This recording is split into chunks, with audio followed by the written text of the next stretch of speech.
Welcome to the Tuesday, February 22nd, 2021 Groundhog Day, regular meeting of the Walnut Creek City Council. This meeting is being held in accordance with the Brown Act as currently in effect under the State Emergency Services Act, the Governor's Emergency Declaration related to COVID-19, and the Governor's Executive Order N-2920 issued on March 17th, 2020 that allows attendance by members of the City Council, city staff, and the public to participate and conduct the meeting by video conference. Video conference locations are not open to the public. As some attendees may be participating in their first Walnut Creek City Council meeting or their first teleconference meeting, I wanted to welcome everyone and talk briefly about the public comment process. For each agenda item, there will be an opportunity for public comment on the item. Thus, if you desire to speak to an item on the agenda this evening, please hold your comments until the council considers that item. Additionally, we have a section on the agenda titled Public Communications, which is for public comments for items not on the agenda. Any comments during public communication should not relate to an item that is on the agenda this evening. Consistent with Section 9.5 of the City Council Handbook, 30 minutes will be initially allocated for public communications for items not on the agenda. Additional time for public communications for items not on the agenda will be provided at the end of the meeting if necessary.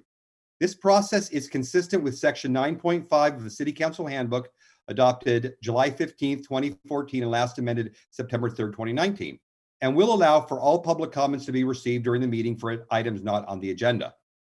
When I open the public comment period, use the raised hand feature or press *9 if you're connected by audio only, which will alert staff that you have a public comment you would like to provide.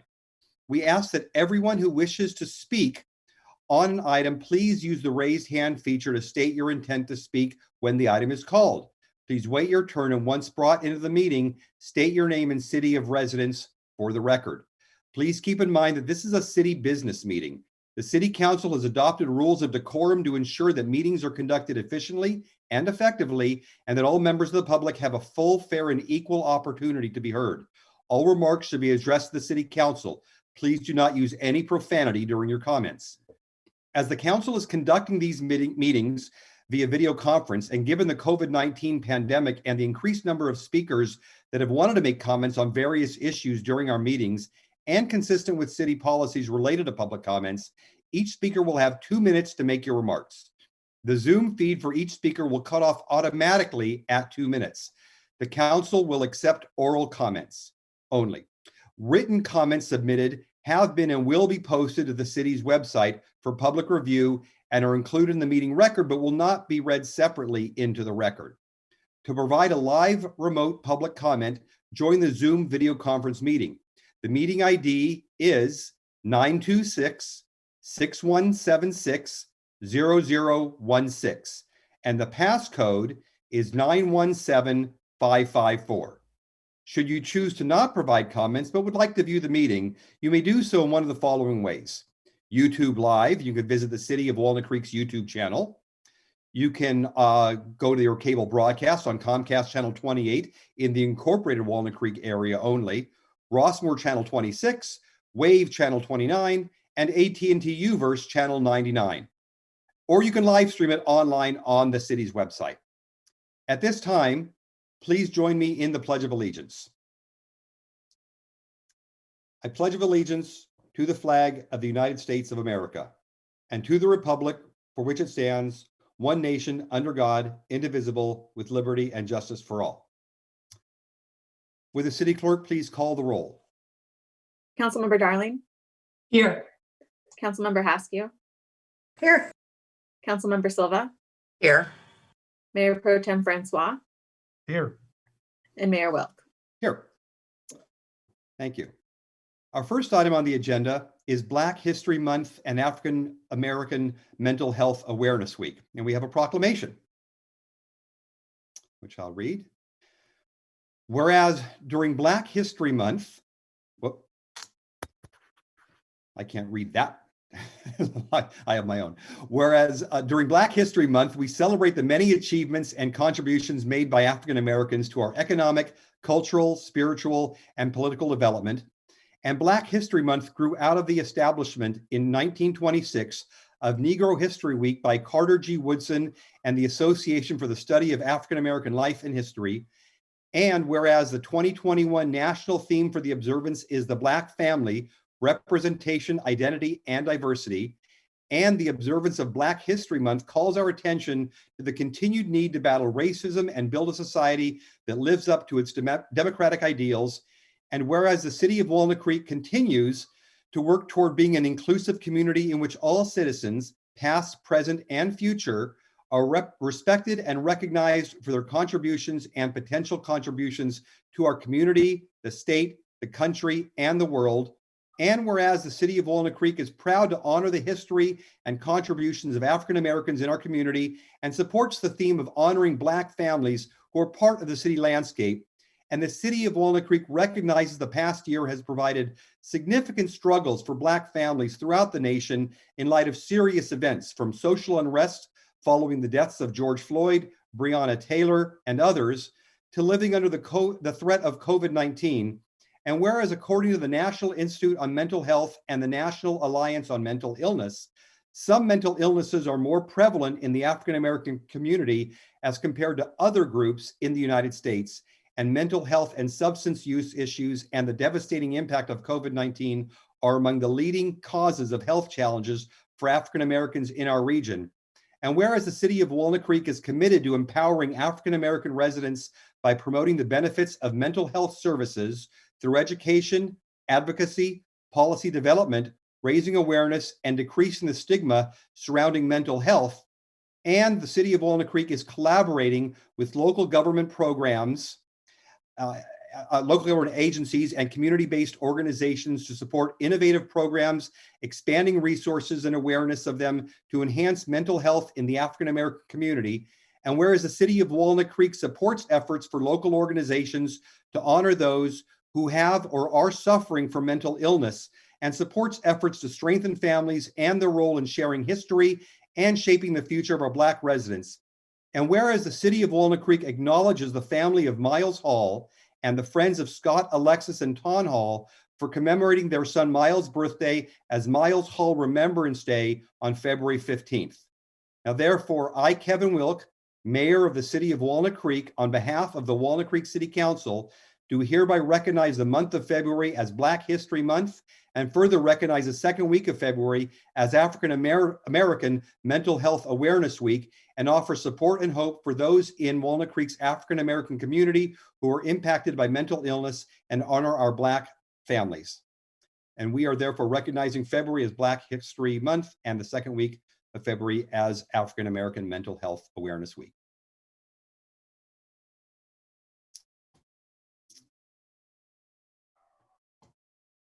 Looks like we have a hand up regarding the proclamation, and so can we bring that speaker in, please? Gigi Crowder.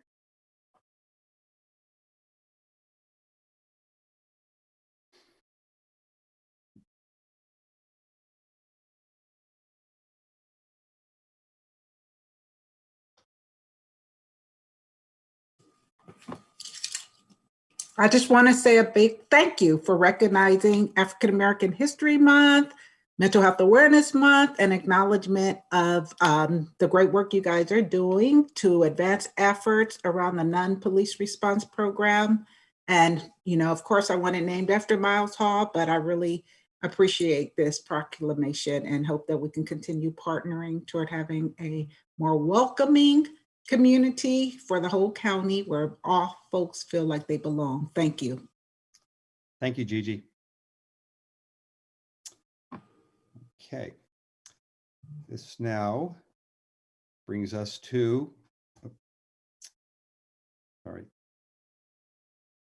the consent calendar. And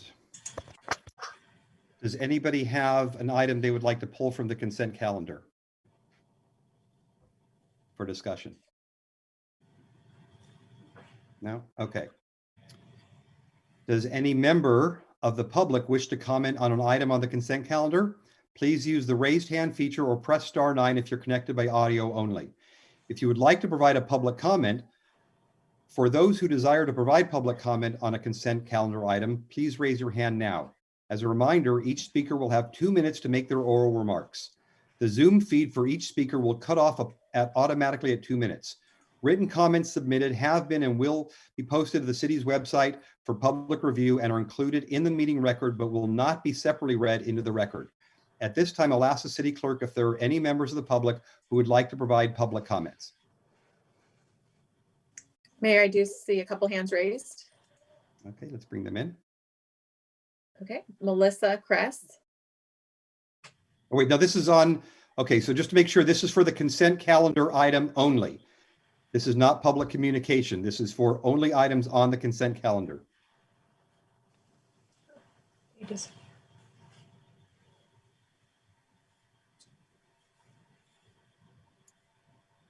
Melissa Cress.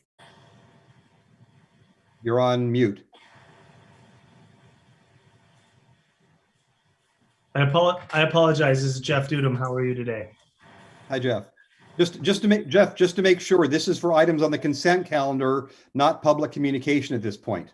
Okay, mine froze, so I couldn't tell. So I will video myself. We'll see you in a couple minutes. Then Mayor, I don't see any additional hands raised for the consent calendar. Okay. So seeing no speakers, I'll ask the council if anyone would like to make a motion with regard to the consent calendar. I move to approve the consent calendar items 2A with the amendment that was placed at the dais and 2B, C, and D. Second. We have a motion and a second. Would the city clerk please call the roll? Councilmember Silva, Aye. Councilmember Haskew, Aye. Councilmember Darling, Aye. Mayor Pro Tem Francois. Aye. And Mayor Wilk. Aye. Motion carries unanimously. Okay. Now that we have that, now it is time for public communications. So this portion of the meeting is reserved for comment on items not on the agenda.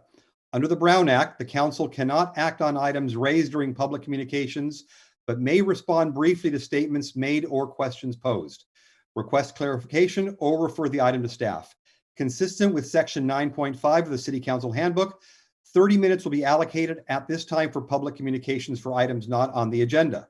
Additional time for public communications for items not on the agenda will be provided at the end of the meeting if necessary. Does any member of the public wish to provide public comments at this time?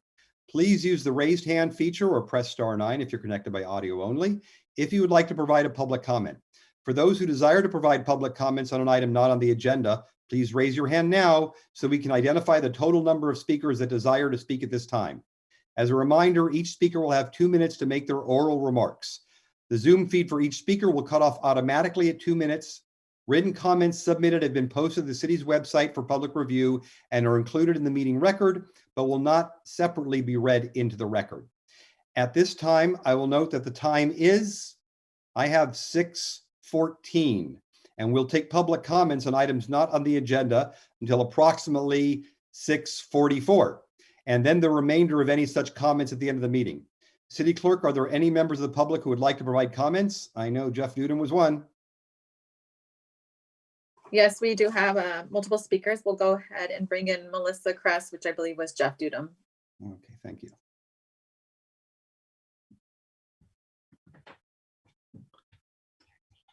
Hello, this is Jeff Dudum.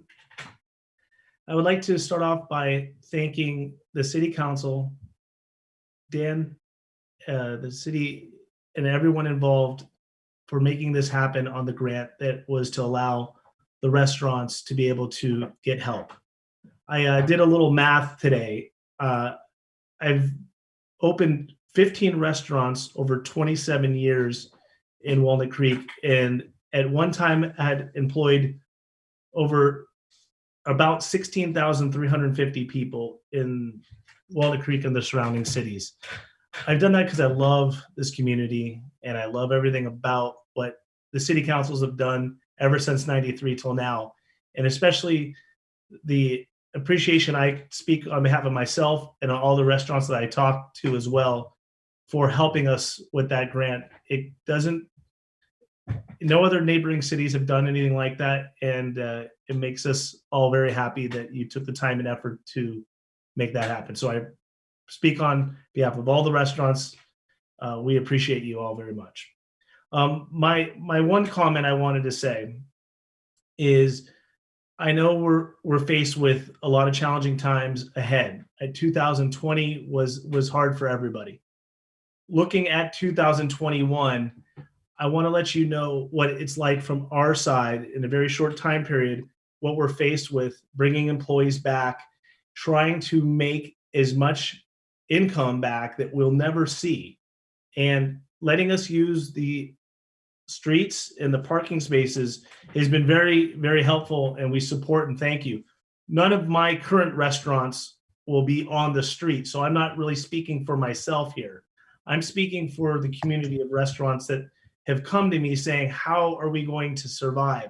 How are we going to be in business after this PPP round goes through? I want to let you know that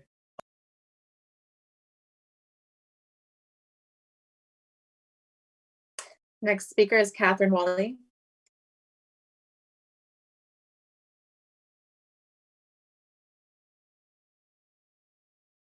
Hi, can you hear me okay? Yes, we can. Awesome, great. Good evening, Council. It's Catherine Walley, a resident of Walnut Creek. My pronouns are she, her. At the December 15th meeting, Dan Buckshire updated us on some concerns that had been circulating regarding naming the 24/7 response program after Miles, as doing so may be viewed as being exclusive rather than inclusive. We live in a society that has a tendency to view things from the vantage point of a zero-sum game. I'd like to propose an alternate way of framing the naming of this program, whereby naming it after Miles is seen as a win-win for all. Naming it after Miles honors all of those impacted by behavioral health issues, which is all of us. It was in the aftermath of his death that his family, friends, and community countywide began actively working to envision alternatives for addressing behavioral health needs out of a recognition of the preciousness of each life and of just how many precious lives have already been needlessly lost. It was with his passing that the limitations of our current approaches were brought into sharp focus for many of us. People relate and connect emotionally to powerful stories. The story of Miles is a powerful one, the powerful story of his life, of his family, and of the ways in which this community and you all have come together to do the work to honor the lives of each and every person who ever has or will experience crisis in our county. There's practical benefits as well. Naming the program after Miles will keep this powerful story front of mind, thereby making it more likely that people think to call the program when they or someone in their community is in crisis.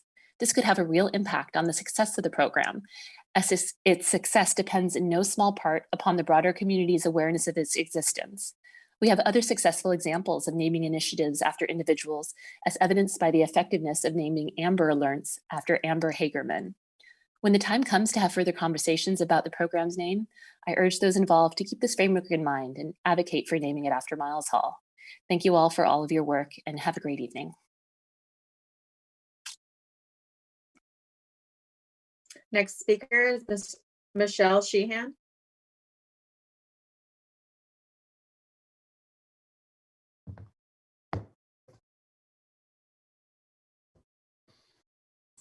Okay, you should be able to hear me now. Yes, we do. Great. I'm Michelle Sheehan from Walnut Creek, speaking for Save Seven Hills Ranch. I ask that you read the written comments I submitted for greater clarification of the following. Speaker Development has asked the City Council to execute the irrevocable offer to dedicate right-of-way in regard to the city's Lot A near the end of Kinross Drive. We ask the Council to recognize the following issues with that document.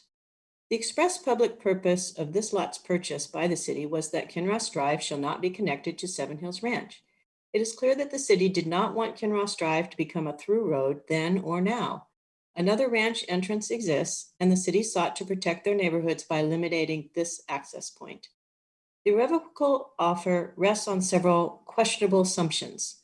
Assumption 1, it was never intended by the city to retain ownership of Lot A. Well, in fact, the city's intentions are clearly stated both precisely and in implied wording of their general plans. The city intended to protect its neighborhoods from exactly the kind of action the developer wishes to take. Assumption 2, no further CEQA analysis is needed for the city to execute and record this offer. First, the developer is arguing that the offer is part of an older ongoing project and is therefore not subject to current CEQA standards. This offers a way to sidestep environmental review requirements put in place to protect the public. Second, the offer states The offer is not a project because it cannot directly or indirectly cause a physical change in the environment. In fact, this is a project which will indirectly cause a change in the environment, namely a new road and throughway across an existing drainage area and habitat of trees and wildlife. Third, the developer maintains that Lot A is not an essential part of the development of the county property. We agree, it is not essential, and the city should retain ownership. We ask the City Council to examine this document more carefully before committing to it, as it exhibits weaknesses. Thank you for everything you do. Thank you, Michelle. Next speaker is Patricia Munoz.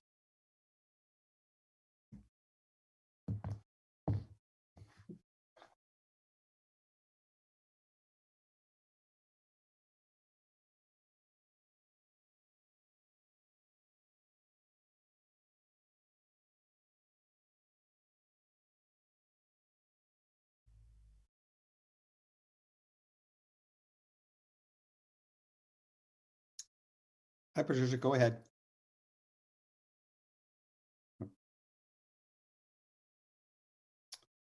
You're on mute.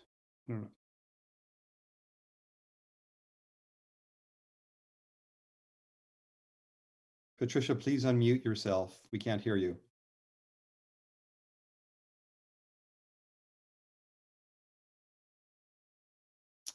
Give her another couple seconds here. Patricia, please unmute yourself so we can hear you. Fine. There There we you go. go. Can you hear me? Now we can hear you. Sorry about that. Hey, my computer acts up. Hello, Council. My name is David Rangel. I'm a Walnut Creek resident and a retired Walnut Creek PD sergeant. A quote from the Community Listening Sessions report reads, "Some officers expressed that they do not believe systemic racism exists in general and or within policy or within policing." End of quote. Well, when you have an interim chief of police who has practiced institutionalized racism throughout his career on officers of color like myself, I guess this should not come as a shock. Jay Hill has practiced institutionalized racism in the form of promoting a culture of upper management bullying, inadequate and punitive supervision, and promotion that favors white officers over more qualified officers of color.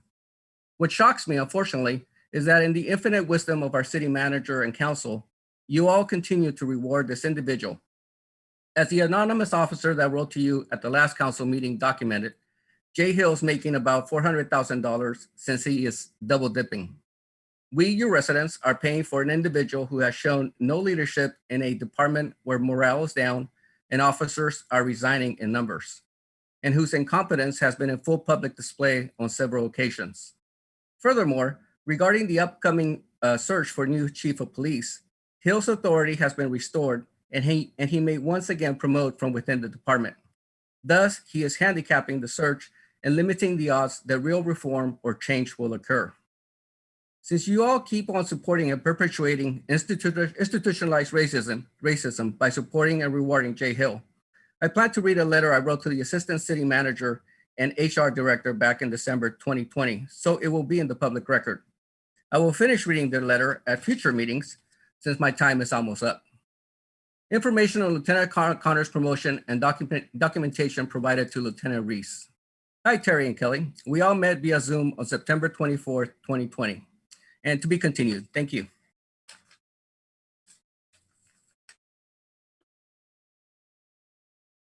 Next speaker is Tom Hall.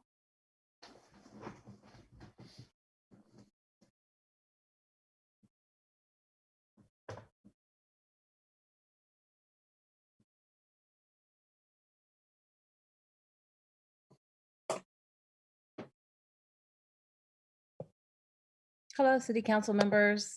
Hi, Tom. Hi, I just wanted to thank you guys for the listening sessions. I thought they were really impactful, powerful.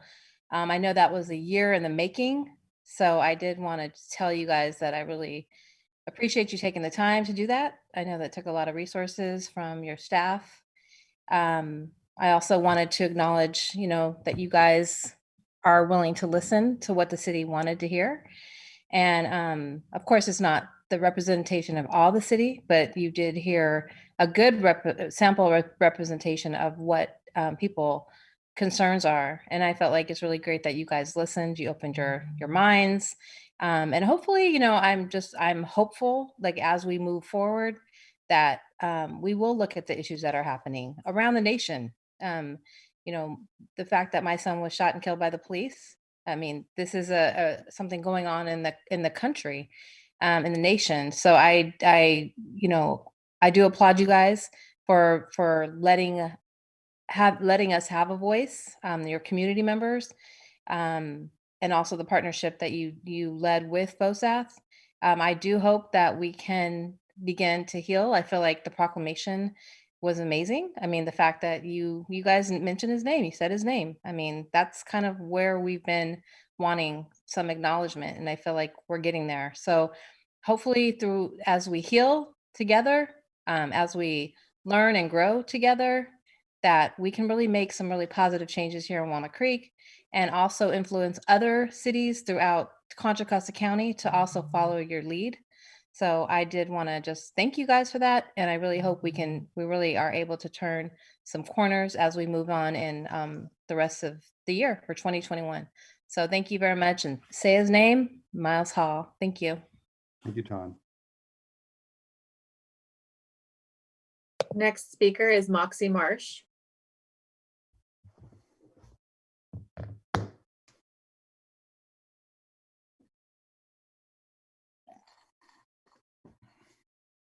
Good evening, may I be heard? Yes, you are. What is the benefit of tone policing your own citizens? How are you going to be a better representation of us or our image for the city if you're called in a white fantasy of comfort and peace? You say that we're being abusive in our language, but I implore you to look at your own actions, which are objectively and systemically abusive and are the whole reason we're here. You're too busy condemning people for the words they use to understand what they're saying to you or why they're saying it. When you do make brief responses to these comments, you aren't even responding to what is being said. You're responding to what you think you hear and what you want to hear, which is that you're the victim, when what these people are saying is that Black and brown people are the victim of the system in this city. Because while you can be hurt by the words people say to you, you're never going to face the same injustices as them. The greatest oppression you'll ever face is having people remind you that you are supposed to be public servants, which means you should be serving the public even when they say a word you don't appreciate. You're too busy crying over a single curse word to recognize that you've traumatized a 12-year-old so badly that they don't even want to identify themselves to you. You have to keep in mind that the words we're using now are not the words we were using 8 months ago. I was attending meetings for months, being polite, respectful, and not raising my voice. And here I am saying the exact same things months later with new verbiage. There are people being more respectful than you in these meetings, and you still don't take into account what they say. It's ridiculous to say the words that people use are why you aren't listening to us when there is lived proof that you don't listen even when we are respectful and water down our messages and beliefs to be more palatable to white moderates. Also, cops don't deserve to be commended for anything because they wouldn't have been spoken to the way they were had they not shown up for, as you described, Mayor, 50 to 60 primarily youth protesters in riot gear. Respect is a two-way street, and no one, especially the perpetrators of wrongdoing, deserve to live in peace when there is no justice. I yield my remaining time.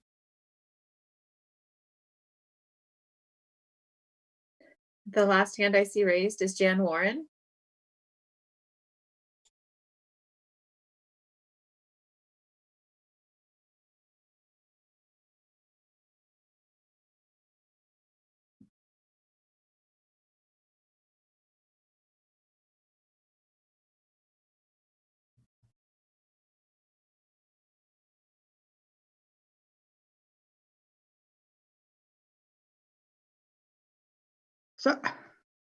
Sorry, I lost myself.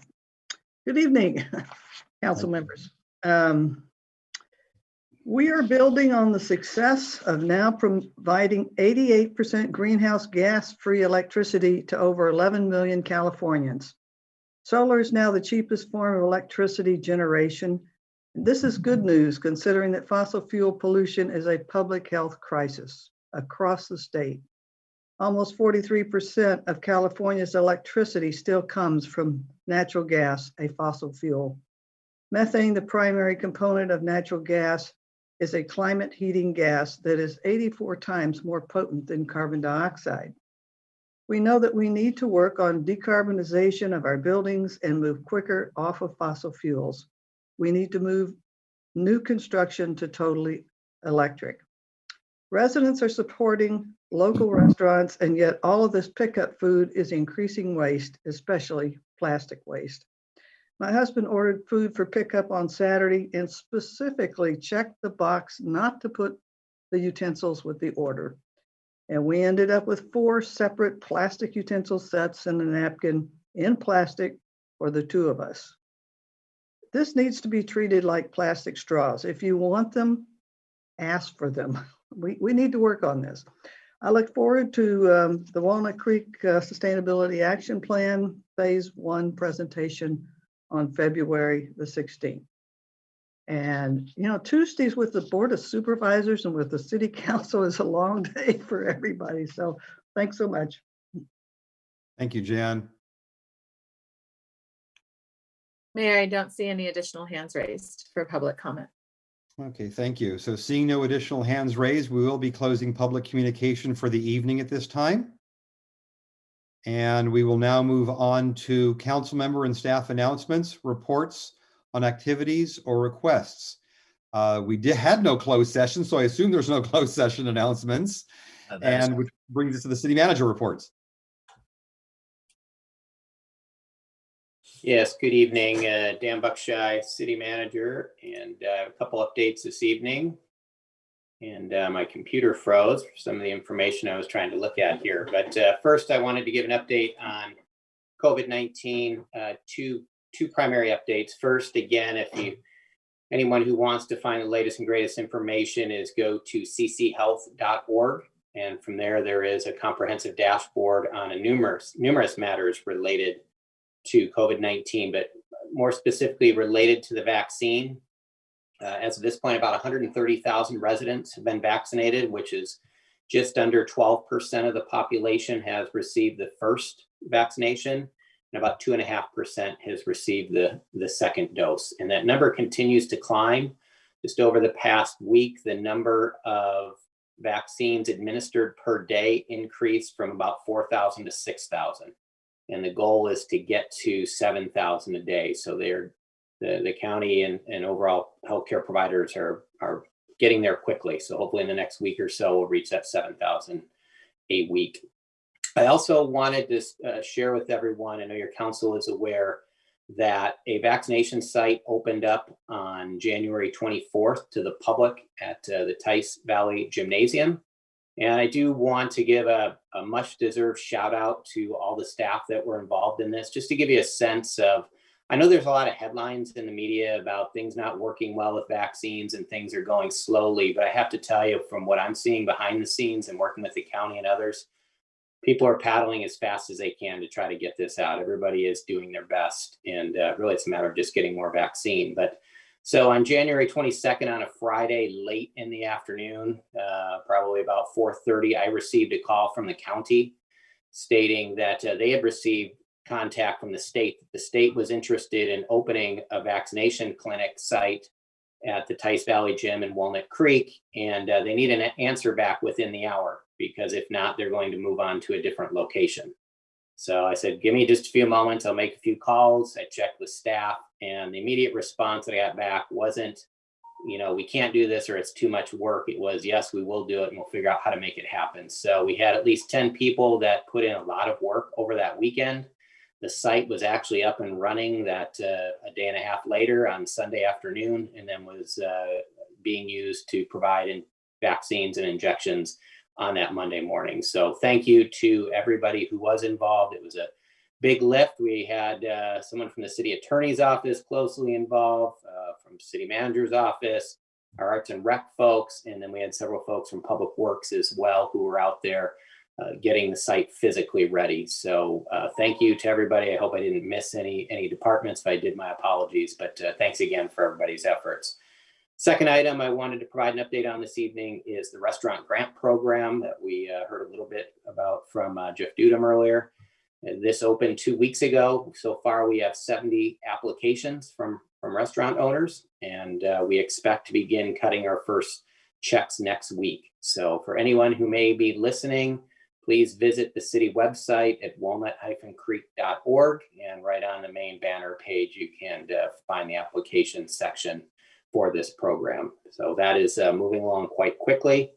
Third item I had, there was a long Board of Supervisors meeting today that our mayor attended, so I'll let him share any updates he would like to do. But the one that I wanted to share was the county did select its new head librarian or chief librarian for the system. It is Allison McKee, who has been the deputy director for a number of years and is fairly well known to many of us. Allison's been great to work with, at least in the 3.5 years that I've been here, has a very sound reputation. So I think there'll be some nice continuity in working with our partners at the county for our library system. And then lastly, I see that we have Mark here, a new face on the screen this evening. I do want to introduce our new Community Development Director, Mark Wardlaw, whose first day was yesterday. And he would have been making the rounds in person yesterday and today, so he's Zooming around instead. So Mark, if you'd like to take a moment to introduce yourself, and welcome to Walnut Creek. Thank you very much, Dan. Good evening, Mayor and council members. Mark Wardlaw. It is day 2. And I'm very excited to have been selected to join the City of Walnut Creek's team, and honored as well.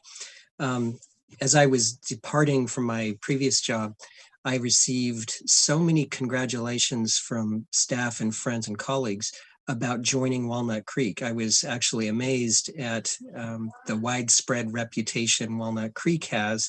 And one of my close friends told me that she was born and raised in Walnut Creek. She learned to drive in Walnut Creek, and said that I made a very, very wise decision, luckily, to have been selected. So thank you. For myself, I think Walnut Creek is certainly a fantastic opportunity and very aligned with my own personal and professional passion, which has always been one of public service and focusing on preserving and building strong, livable, and sustainable communities. By way of background, I recently served 8.5 years nearly with the County of San Diego as the Director of Planning and Development Services, and had tours of duty with the town of Mammoth Lakes. Some of you may know, a very small and remote destination resort who had big goals of becoming, competitive with Aspen and Telluride. And before that, a community in West Los Angeles, Culver City, working with the redevelopment agency in the city, doing very focused economic development and redevelopment activities that were very, very successful, and have lifted that community to be a bright spot in all of West Los Angeles. And then a number of years, a decade, with the city of San Diego and the redevelopment agency, focused on development and redevelopment activities in downtown. So I want to thank you for your service and letting me join you. And also, only 2 days, but it's been a very, very warm welcome with the staff, who's been very kind, courteous, and supportive in this time. And this is the strangest telework start I've ever had. So we're all doing something new with this, and I look forward to coming up in person. Thank you. Thank you, Mark. We look forward to meeting you over Zoom and then in person. Thank you, Mayor. That concludes my update this evening. Thank you. Okay, which brings us to City Council comments and reports. And Cindy Darling, why don't we start with you? Not a whole lot other than I got to attend the new council member training put on by the League of California Cities, and I learned a tremendous amount, even though it was over Zoom and I couldn't actually talk to people. But it was really informative, and I look forward to taking those lessons that I learned and bringing them here to the city. Great, thank you. Mayor Pro Tem Francois? Thank you, Mr. Mayor. As the council liaison to Rossmore, I attended the Golden Rain Foundation board meeting last Thursday. I provided an update on the council priorities, the restaurant grant program, and certain public safety matters. Their board reported that both John Muir and Kaiser are opening vaccine clinics in Rossmore for Rossmore residents. that are 75 and older. And the board wanted to reiterate that for residents who already have an appointment through the county or their health provider, they're asked to keep that appointment and to also get their second dose from the same provider that provided the first dose. I attended the Recycle Smart Board meeting with Councilmember Silva on January 28th, at which time we as a board adopted new rates for rate year 7. Those will include a slight increase in all of our garbage rates, going up by a mere $1.18 a month. And primarily that's due to the costs that the board is incurring of paying now for processing of recycled materials. That is no longer a free item as it once was. That is something that we and many other cities throughout the state are incurring costs for processing. But at the same time, Walnut Creek rates are the lowest among all the member agencies of Recycle Smart, and also among the lowest of other cities in our region. And I also attended the quarterly meeting with the mayor and commission chairs and vice chairs last Friday, where the city manager, the mayor, and I provided updates on city programs and priorities. And we received feedback from commission chairs and vice chairs on the activities that they are working on. And the mayor and I both thanked the commission members profusely for doing all the hard work they're doing in this challenging time and keeping the wheels of the city business humming along, which they all are successfully doing, including the Youth Leadership Commission. And then I wanted to close my report tonight by acknowledging Zoe Allen. Zoe is a 7th grader at WCI, and she's already proven herself to be a very accomplished photographer.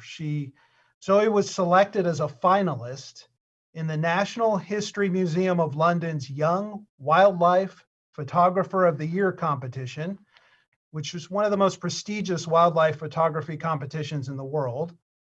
Of more than 49,000 entries from around the world, 2 of Zoe's images have made it to the final round of judging, including this one, which is a picture of a giant Galapagos tortoise that she took on a National Geographic trip to the Galapagos Islands with her grandparents, Bill and Linda Clipp, who themselves are award-winning wildlife photographers. There's one other photo, if you could show that, Susie, of the, well, there's some really cool ones here. So these are all Zoe's work. And again, she's a 7th grader at WCI. You'll see her in the picture on the left there. I believe the picture on the right is the other picture that qualified for the competition. And it's just it's a beautiful photo. So I wanted to congratulate Zoe and her parents, Lauren and David, and also her Walnut Creek grandparents, Carolyn and Mike Rissenek, and wish Zoe good luck in the final round of judging, which will take place in March. That concludes my report, Mayor. Thank you. Yes, congratulations, Zoe. Those are terrific looking pictures. Let's go on to Councilmember Haskew. Dang it. I was hoping you'd take Cindy and people wouldn't be still remembering those gorgeous photos. Thank you, Matt, for bringing them to our attention. I attended Contra Costa Transportation Authority regular meeting, and we accepted the audit report. We authorized payment to our attorneys to do legal services to be the first. It's likely with our Innovate 680 that we are going to be the first project that will have to comply with the change from levels of service to vehicle miles traveled. And we wanted to have a little extra boost because we are likely to be, if not just our area, the state and maybe even other states as well who are making this transition. And then the other thing that we did was we saw the potential complications of finding a way to fit the northbound 680 express lanes amongst the BART structures and the overpass. Anytime you go around messing with those kinds of structures, it gets horrendously expensive. And so very creative minds are trying to work out the most reasonable solution. I also attended the legislative committee for rev and tax for the Cal Cities. And we came up with 4 work plan items to secure state and federal funding for local COVID expenses. That's the first. The second one is to secure funding for affordable housing and for homeless services. The third one is to strengthen coordination and planning to help with disaster resiliency and recovery. And last is to protect and modernize infrastructure, especially in light of transportation issues, both public and the normal highway and streets that we're used to. That's it for me. On to Cindy, I assume. Well, yes, on to Councilmember Silva. Thank you very much. I'm echoing. Mayor Pro Tem Francois, thank you for showing us those beautiful photos. The Rissenacks are my next door neighbors, so I look forward to enjoying those photos with them. I would augment Mayor Pro Tem Francois' report on Recycle Smart, the adoption of the new rates, just to say that the date timeframe for that is March 1 through next February 28th. And that I would also say that our rates still continue to be the lowest amongst 23 other communities in the East Bay for trash, recycling, and organics. So it's not just among, but it is the lowest of those 23. The Chamber of Commerce Board and the board or advisory committee of the Convention and Visitors Bureau both met in the last couple of weeks, and I attended their meetings as liaison from this council. The Chamber, most significantly, is currently interviewing candidates for the open position of the president of the Chamber of Commerce. Jay Hoyer has retired. And the Convention and Visitor Bureau is moving forward with plans to rebrand the visitor outreach program, and the concepts and the branding agency that they're using are excellent. So it'll move it forward in the future, and the city and Walnut Creek Downtown both had a response that was very positive because it looks like it's more of a destination, overall destination approach, and really talking about places to visit and reasons to come. Now, last week, Walnut Creek Downtown and the city co-hosted a virtual meeting with the restaurants to cover the new rules and regulations for outdoor dining structures and infrastructure, particularly in the right-of-way. And I really want to thank staff and WCD for doing that. I think it was very helpful to the restaurants. I had an opportunity to attend simply as a member of the Rebound Committee. So thank you to staff again. As did Cindy Darling, I attended or audited the new mayor and council members forum. It is probably the 10th time I have been to that event. It does occur at least every 2 years, if not every year. And you learn something new every time you attend. The municipal finance session was really talking a lot about things that are new in that arena. The governance session will have some really interesting things to help augment our conversation on Thursday at our meeting. And I thought the closing session on diversity and inclusion would be very, very helpful in informing how we move forward. In fact, the presenters were possible presenters, and I've forwarded that information on to staff. And finally, I will say the Cal Cities Housing Policy Committee had to have a second meeting, and it was last Friday, to really look at 2 bills of interest. One is SB 55, which is related to wildfires and land use in high wildfire zones. There are 2 competing pieces of legislation that are coming out of the Senate on this. This bill in particular is problematic because it would be an outright prohibition on building in any section that is a high wildfire potential area. And that could include half of Lafayette, half of Orinda. It would not change their RENA requirements. It would just make it get compressed. The alternative bill is being brought forward by Senator McGuire out of Santa Rosa, Sonoma. And that bill approach really is that not an outright prohibition, but a prohibition unless fire hardening would be required in buildings. And that is how Australia does it and other communities around the country. So the Cal Cities is most likely to support that piece of legislation and not the other. The other bill we discussed last week was SB 9, which is duplex zoning by right. We had a lot of amendments that we would like to discuss with the author, who is Senate Pro Tem Tony Atkins out of San Diego. The amendments we would offer are substantive, but really would hopefully make the bill workable at the local level. And I think that's all. Thank you very much. Thank you, Cindy. So I met with the youth commissioners at their meeting, their monthly meeting. We spoke for about an hour and a half. Lots of good questions, lots of great ideas. We definitely want to keep this engaged group in the loop with everything that we're doing within the city. They've got, again, just they really tap into a demographic with great ideas that a lot of us probably don't have insight into. So it was, that was just a terrific 90 minutes. I also attended the League of Cities conference, and yeah, it does seem like we audited it, because it's hard to actually feel like we're participatory within the conference itself, but it was informative. And as both Cindy's mentioned, I did get quite a bit out of it from some of the different sessions. We had a board meeting for County Connection, and we got an update on the Bay Area general managers on regional transit coordination.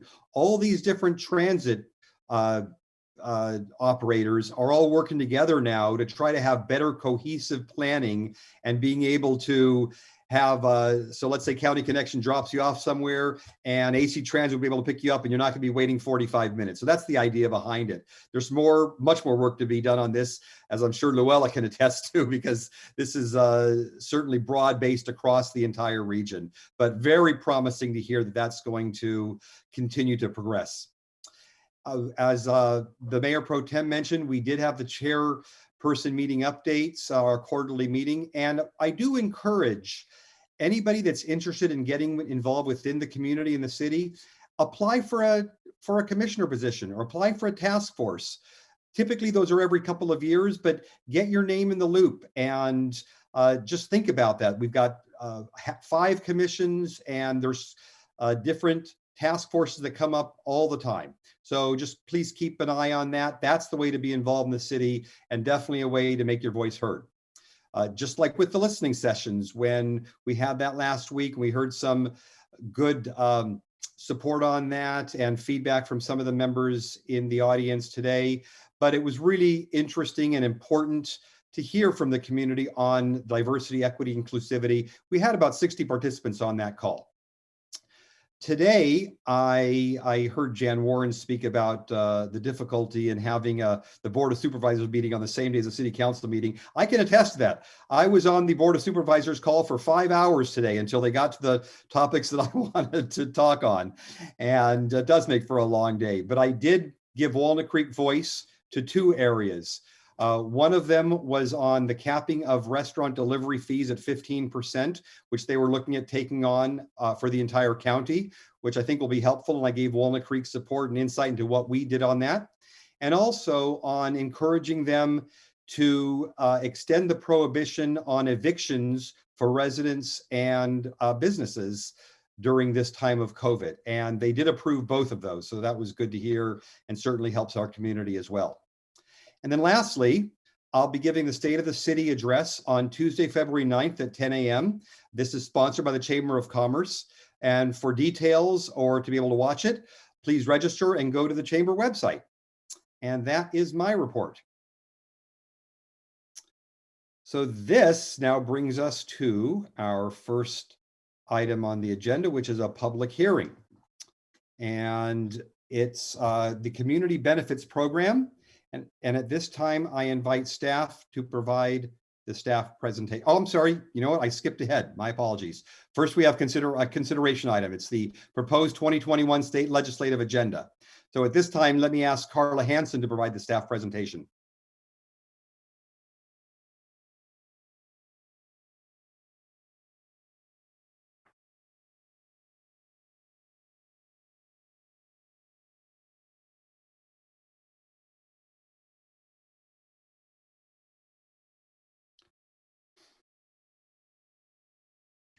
Good evening, Mayor, council members, members of the public. Hello, it's good to see you all this evening. Hi, Carla. Hello. Making sure my colleague Casey Elliott, he is here as well. The item before you is the 2021 legislative agenda. This is something that the council adopts every year and serves as the framework for the upcoming legislative cycle. And the city employs a lobbyist who monitors and tracks legislation and really uses this legislative agenda to be the city's voice in Sacramento and on legislation that the city wants to take action on. So next slide, please. The presentation this evening will include a quick update of what's going on in Sacramento legislative-wise and what's to come in this legislative cycle. And then we'll dive into the proposed 2021 legislative agenda. We will be talking through some proposed additions and edits, not all of them for expediency reasons, hearing that clearly a lot of us have been on a lot of calls, including the mayor today. So we will walk through at a high level on some of these edits and then take questions and discuss the legislative agenda. Next slide. And the recommended action for you this evening is to discuss and approve the proposed 2021 legislative agenda. And next slide. With that, I will introduce Townsend Public Affairs State Legislative Director, Casey Elliott, who will be giving you a legislative update. Thank you, Carla. Good evening, Mayor, members of the council. As was mentioned, my name is Casey Elliott. I'm State Capital Director for Townsend Public Affairs. Just wanted to provide you a brief overview and update as to what's going on in Sacramento, provide a little bit of context for the legislative agenda that you'll be looking at. If we could move to the next slide, please. At the beginning of January, January 11th, the legislature returned to Sacramento to begin work in earnest on the new legislative session. As you likely know, this is the first year of the two-year legislative session. So all of those bill numbers and everything that we remembered and supported and opposed last year, all those are gone. Clean slate starting this year. The legislature has until February 19th to introduce new bills in this session. To date, we've seen about little over 700 bills have been introduced in the session so far. However, we do anticipate this year to be closer to a normal legislative year in terms of bill load.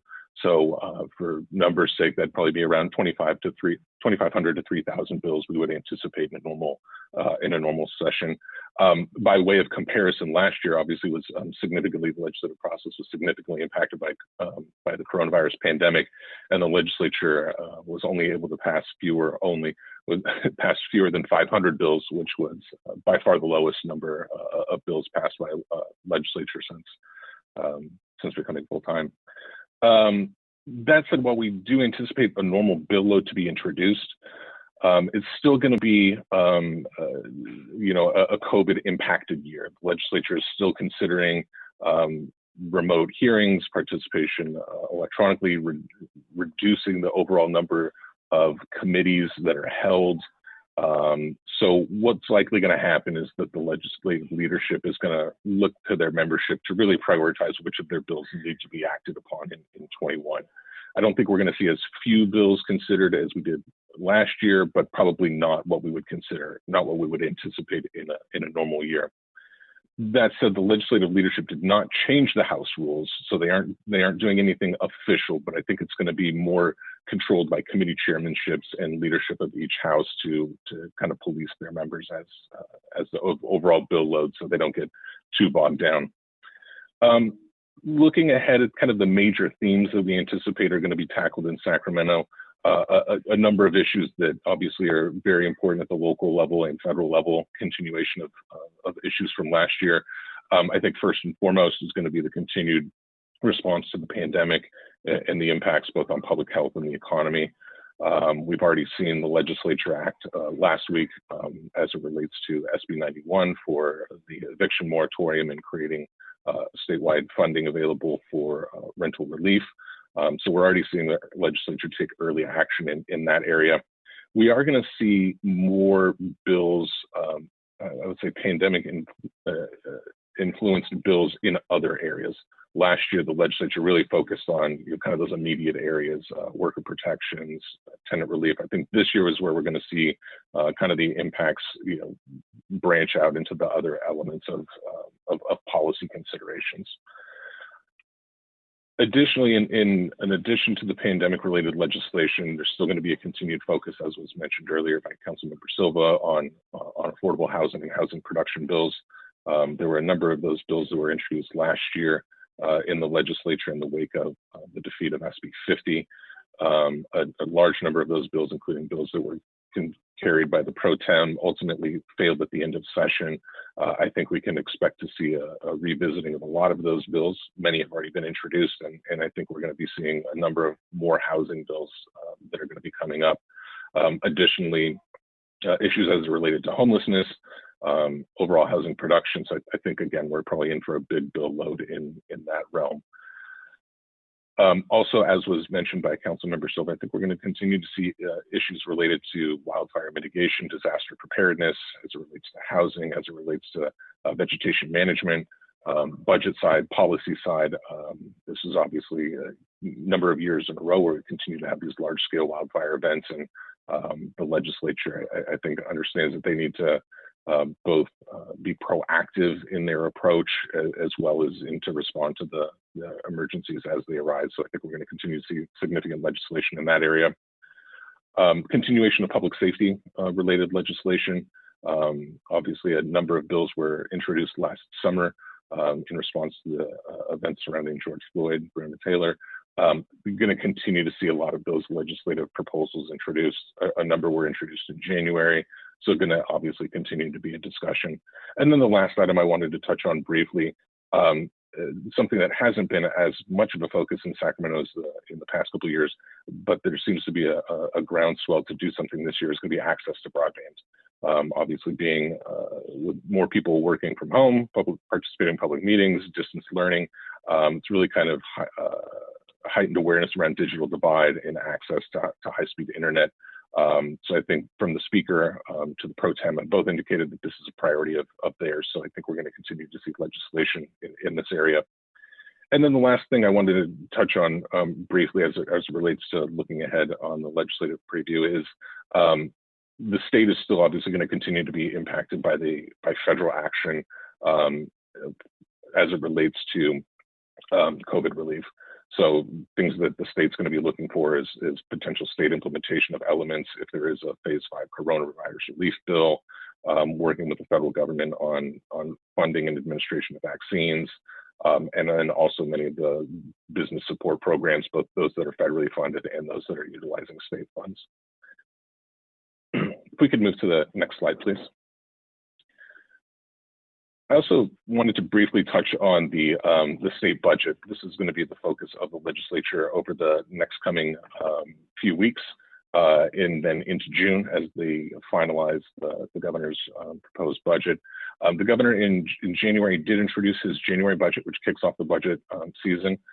This year, the general fund expenditure of the governor's January budget proposal is $164.5 billion, which is about a little increase over last year's general fund amount, but not as high as the state was in 19. The state budget does have an interesting dynamic this year in that the budget projects a $15.5 billion budget surplus, largely in the current budget year, which is due primarily to larger than anticipated revenues coming into the state.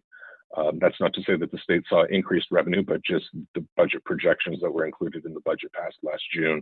The states received more money there Additionally, there's been some lower levels of accessing state programs that were anticipated in the budget, primarily on the health and human services side.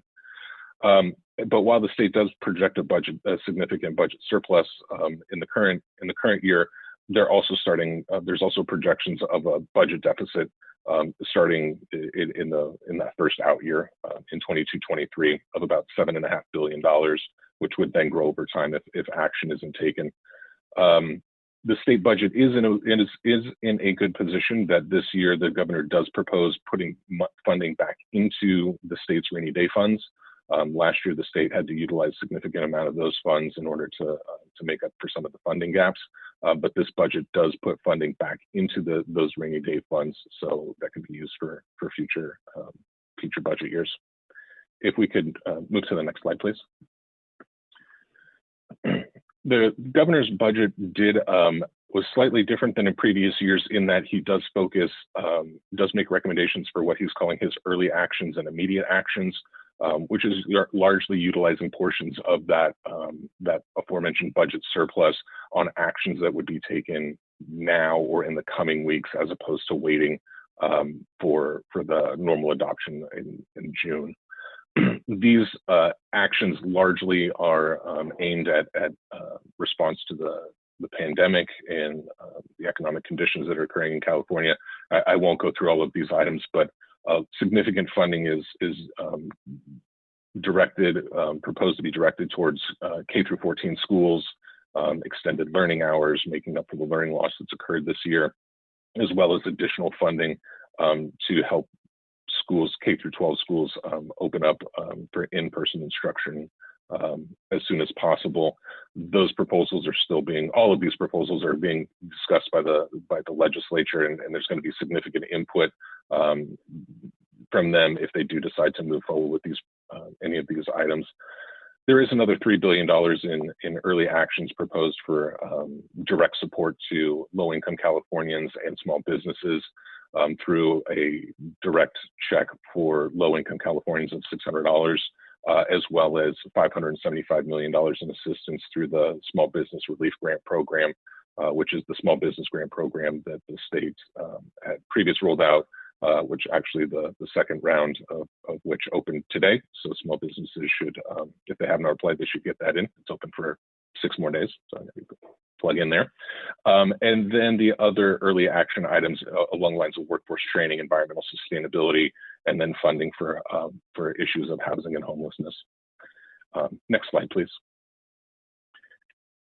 And then beyond the early actions, just wanted to highlight some of the key items that are in the governor's January budget proposal that will be discussed through the legislature as they move towards the May revise and final adoption in June. As you would expect, significant funding for COVID-19 relief. A large amount of this is federal pass-through funding or federal response.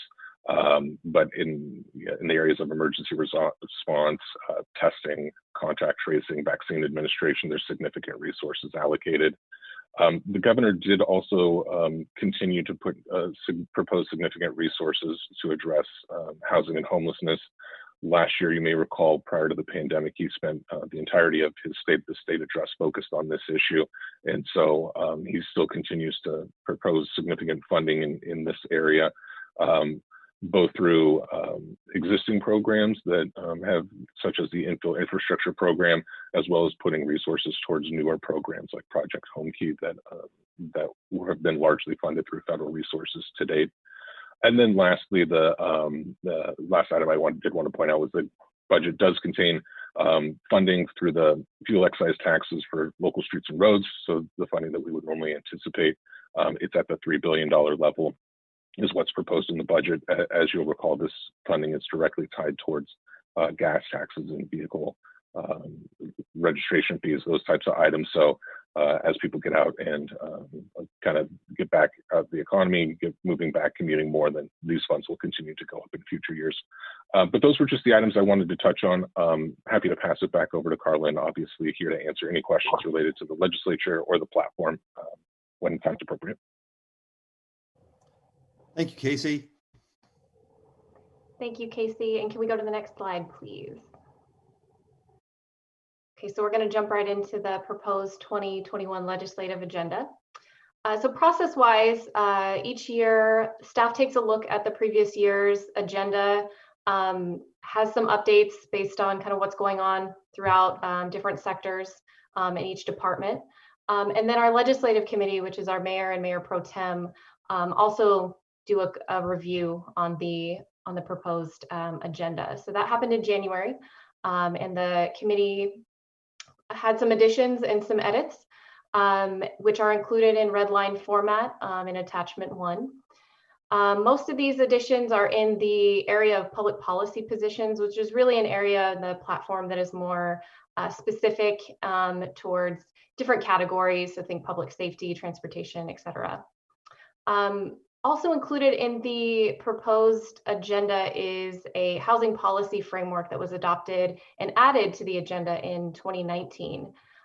There are no proposed changes to this housing policy framework at this time, so we will not be going through that. So we're going to jump into some highlights of the additions and edits throughout the agenda. Again, I will not be talking through each edit or each red line, but mostly staying on the more impactful ones that may bring discussion from the council. Next slide, please. So the platform has really 3 large general legislative principles, which really reflect the city's legislative values.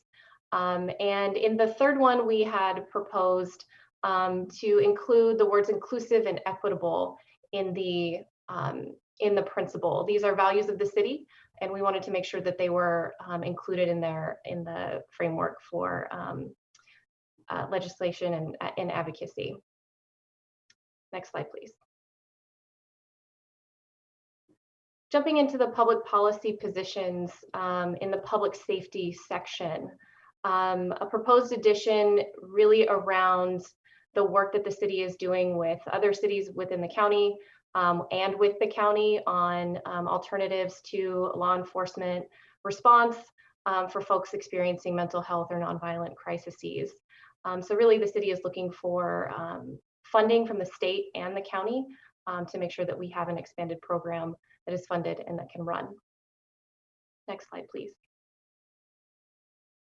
In the transportation infrastructure section, this is really a review by our Public Works Department, knowing that the State Regional Water Board is going to be proposing some mandates on local governments to mitigate the impact of homelessness on water quality.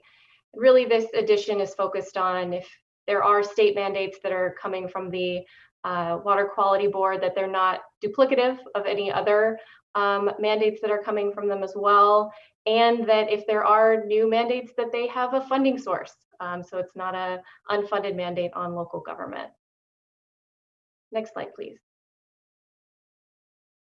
Staying with this section, the city did adopt a transportation strategic plan, our Rethinking Mobility Plan, just last fall. And so an addition here is to state that the city is going to be advocating or would like to advocate for legislation that supports the reduction of vehicle miles traveled and the strategies to reduce automobile trips. Next slide, please. Still within this transportation infrastructure section, this addition is related to the most recent events that we had with the pipeline and fuel line leak. So this is really supporting legislation that requires more safety and detection around monitoring of fuel lines and gas transmission lines. Next slide, please. Moving into the environmental sustainability section, this is really a condensing of 2 bullet points that were in the previous agenda. It is really supporting legislation for funding to expand and implement climate action plans as well as adaptation plans. And as we know, this is a council priority and this work is underway currently. Next slide, please. Another addition to an existing bullet point, and really this is around response to changing recycle markets, and really the city supporting efforts and incentives by the state to create domestic markets for recycled materials around paper and plastics. Next slide, please. In the Finance and Human Resources section, proposed addition around the city supporting continued federal and state temporary relief efforts through the CARES Act, and a proposed strike through, which was around AB 5, which turned into Prop 22, which ended up passing. So this felt like we could take this out, and it could be, because it's no longer relevant at this point. Next slide, please. And the Community and Economic Development section, proposed additions, really in response to the COVID pandemic, supporting flexible federal and state assistance to local governments of all sizes. As we've seen through many months, a lot of these funding support is related to the size of the city, the population of the city, but really this is around wanting to focus on flexibility around those funding sources. As housing continues to be a pressing need in the state, and the state legislature is very focused on housing, a statement around the city supporting and preserving commercial zoning districts to help ensure that there's an ongoing jobs and housing balance. And any changes to commercial zoning should be locally determined based on unique factors in the community. Next slide, please. So that is the high level look at our edits and additions to the proposed 2021 agenda. Again, the action tonight is to discuss and adopt the agenda, and Casey and I are here to answer any questions about any of the additions or edits that you saw in the proposed agenda. I will say our legislative committee is also was very involved in this, so they are probably good folks to ask as well. Thank you. Great, thank you, Carla. Thanks, Carla, and thanks, Casey. Nice presentation. So let's go to questions the council may have, and we'll start. How about, well, let's see, raise your hands if you have any questions. How's that? Cindy Darling, why don't we start on your end? And this is really probably a question for Casey. You know, I've been thinking about the response to COVID, and we've been very focused on kind of the nuts and bolts, the vaccines, the testing and things like that. Is there any appetite that you've seen in the legislature to go beyond that, to think about how we're going to live differently post-COVID, kind of what the residual damage is going to be, mental health, learning, things like that? Yeah, that's a great question, and I think that this year the legislature is going to be getting into some of those issues. We've started to see what I would consider some of those impacts already in some early bills. So, for example, last week there was a measure introduced, AB 339 by Assemblymember Lee, who's a freshman member out of the San Jose area, which would modify the Brown Act so that virtual meetings could continue. Well, would actually be required. There would be required to be a virtual presence for public meetings. So there's already certain things like that where bills where I think that there's, in response to the pandemic, are going to need to be looked at very closely, because bills like that, while may work out in some situations, it's going to have some probably unintended consequences from an authorship standpoint. I very much anticipate we'll continue to see bills in the education space. I think that's going to be a large policy, both through the state budget in the Prop 98 funding proposals that the governor and legislature put forward, but also, as you mentioned, from a policy side as to issues of mental health, learning loss, and kind of just all of these associated impacts that from the adaptation to how we've had to address the pandemic. So yeah, I do anticipate that over the next couple of weeks, we're going to see significantly more bills. Should also note, I know there's been discussion about how the state should be considering RENA. I mean, are we going to be looking at different housing trends if people can have the ability to telework and telecommute more? is that going to place shifting housing trends? And should the state be looking at that from RENA? So I anticipate we'll probably see bills on that, or at least conversations surrounding that this year in the legislature. Thank you. I saw Cindy Silva's hand up. My two questions are technical in nature. One is on page 3 in the transportation and infrastructure section item. It's an edit to item A, and I actually don't understand. I've read it 5 times, and I don't understand what the edit is intended to do. It's about, it's at the bottom, and it's been changed from include to be limited to. So can someone, I don't know if it's Public Works that needs to explain what their premise is. Who can help here, Carla? I will take a stab at explaining this. I speak conversational roadway maintenance, so I will try here. But I do believe our Public Works Director is on the line if she can explain if I miss it or if I get it wrong. So really this edit is around the state expanded the definition of capital work on a roadway. So normally when you're repaving a road, you also have to do ADA improvements, curb cut improvements, etc. And those things are very expensive.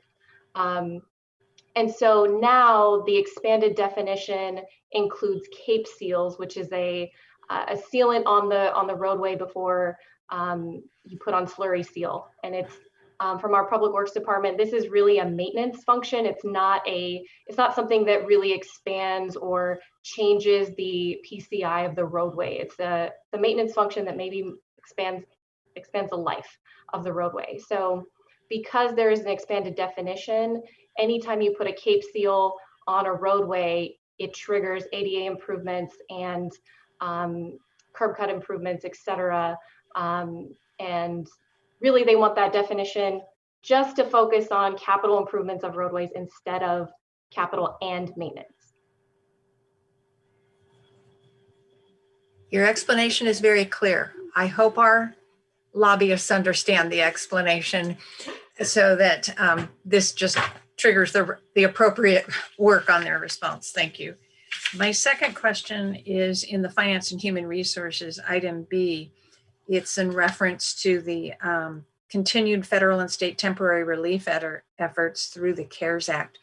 Are we intentionally limiting it to funding from CARES Act legislation, or should that just be more generic? Because what if the next round of legislation is not the CARES Act? Are we all real clear that we'll take any amount of money anybody's willing to give us? I think the intention is any money that people are willing to give us. So yeah, we can make that change to make it a little bit more broad. But yeah, and my others are not questions, they're comments for later. Thank you. Thank you. Councilmember Haskew.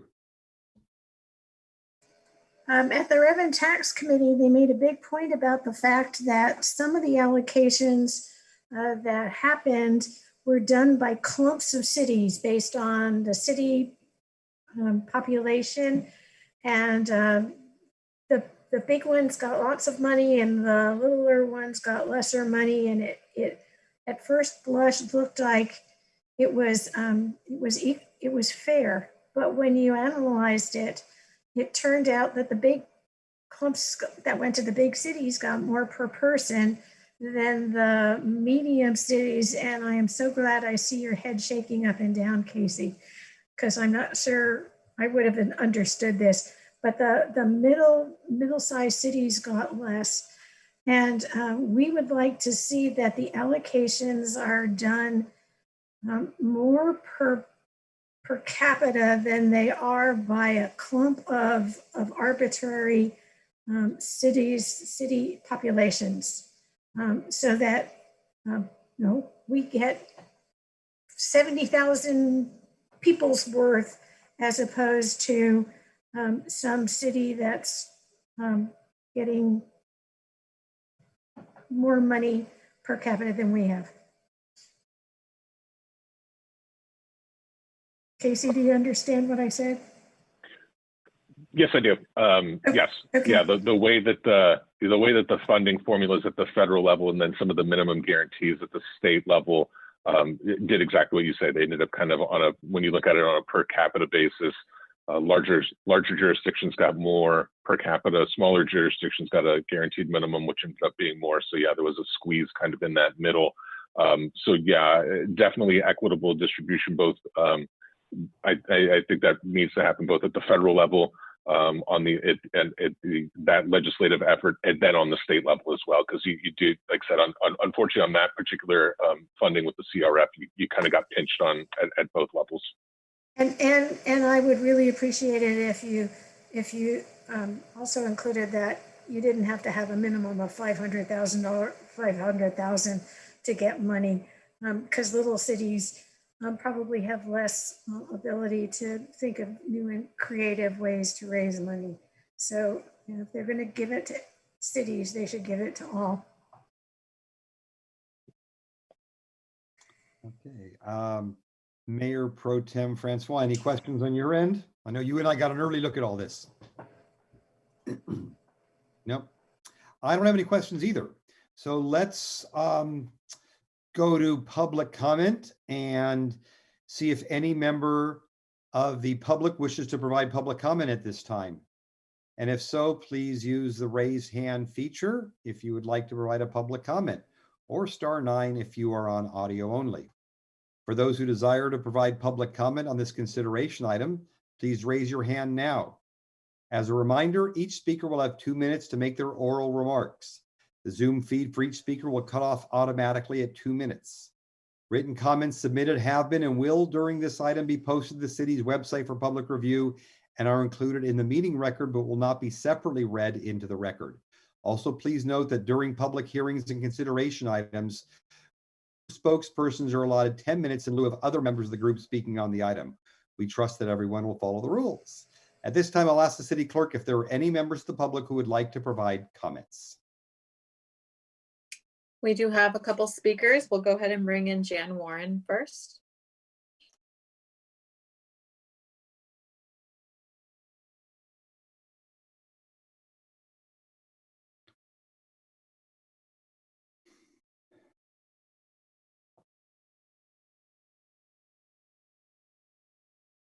Hi, Jan, you're on. I was trying to get the full screen here. Hi there. I got a little bit of this, that, and the other thing. What I prepared was, I encourage you to look at SB 99, the Community Energy Resilience Act, authored by Senator Bill Dodd. The bill is sponsored by the Climate Center, who has worked across the state to develop community clean energy. The Community Energy Resilience Act of 2021 would require the California Energy Commission to develop and implement a technical assistance and grant program to support local governments in developing community energy resilience plans. And I know y'all like money, like all of us, we need it to do these things. So consider that. I want you to know that I am chair of the Multi-Faith Action Housing and Shelter Task Force, and we are visiting our legislators in the area and very much involved in affordable housing. Appreciate Cindy Silva mentioning the SB 9. I'll check that out because I'm interested in duplex, triplex, and fourplexes. And my only other comment is in reading through the materials ahead of time, those curb cuts, I was shocked at how much of the budget percentage had to go to those curb cuts. So I'm looking forward to a good legislative year and let's help support each other. Thanks. Thanks, Jan. Next speaker. Next speaker is Catherine Walley. Casey, you remind me of Max Headroom going back a couple decades. Hi, Yeah. can you all hear me? Yes, Catherine. Hi, good evening again, City Council. This is Catherine Walley. I'm a resident of Walnut Creek, pronouns she, her. I'd like to take a moment to commend the edits and additions to the proposed 2021 legislative agenda and highlight the inclusion of a few of the public policy positions that really stood out to me. First, I'd like to applaud the city on their continued policy position regarding housing, homelessness, and land use in Walnut Creek. These policy positions will bolster our city's efforts towards becoming a more inclusive, thriving, and safe city for everyone. Secondly, I appreciate the inclusion of requests for additional funding to expand and enhance a non-law enforcement response to behavioral health crises. Additionally, I'm thrilled that the city supports legislation and policies detailed in the section under environmental sustainability. And lastly, I appreciate the city's that the city continues to allocate sufficient funds to provide curb cutouts to satisfy ADA requirements. Curb cutouts are a wonderful example of how when we attend to the needs of one group, we end up benefiting all in ways that we might not have envisioned otherwise. Curb cutouts ease the loading and unloading of deliveries, those pushing a stroller, those carrying or pushing a heavy load, and those with bicycles needing to access places to lock up their bikes, like those locked boxes in front of City Hall. I encourage the city to welcome future opportunities to address the needs of underserved groups, not only because it's the right thing to do, but because of the positive ripple effects for all of us. As has been stated by Angela Glover Blackwell, author of The Curb Cutout Effect, quote, "Without equity, there can be neither progress nor prosperity. Despite years of politicians insisting otherwise, the laws of economic gravity have always run in the reverse. Opportunities don't trickle down, it cascades up, out and up." Thank you again, and wishing everyone a great evening. Thank you, Catherine. Mayor, I don't see any additional speakers. All right, thank you. We'll bring it back to council now for any final comments. And I see Cindy Darling's hand up again. So we'll start with you, Cindy. All right, thanks. And thanks for all of you guys that put this together. You did some really good work in here. I really like some of the changes. The one area that when I read through it, I was thinking about where we're going to be after we get out of the pandemic. And we talk about the non-police response for mental health, but in our resolution earlier tonight, we talked about education and awareness and decreasing stigma associated with mental illness. And I would be interested in maybe broadening this a little bit to say that we would support, let's see, I wrote it down, funding that would partner with schools and non-governmental organizations to promote mental wellness and decrease stigma. Because I think coming out of COVID, the young people I know, it's something that they're struggling with. And while I hate to dilute, because it's not strictly our lane, I want to make sure that we capture working with the schools and with others to do some of the mental health awareness work that we could be doing. Thank you. Thanks, Cindy. Others, Cindy Silva. Oh, thank you very much. I want to build on what Councilmember Darling just mentioned.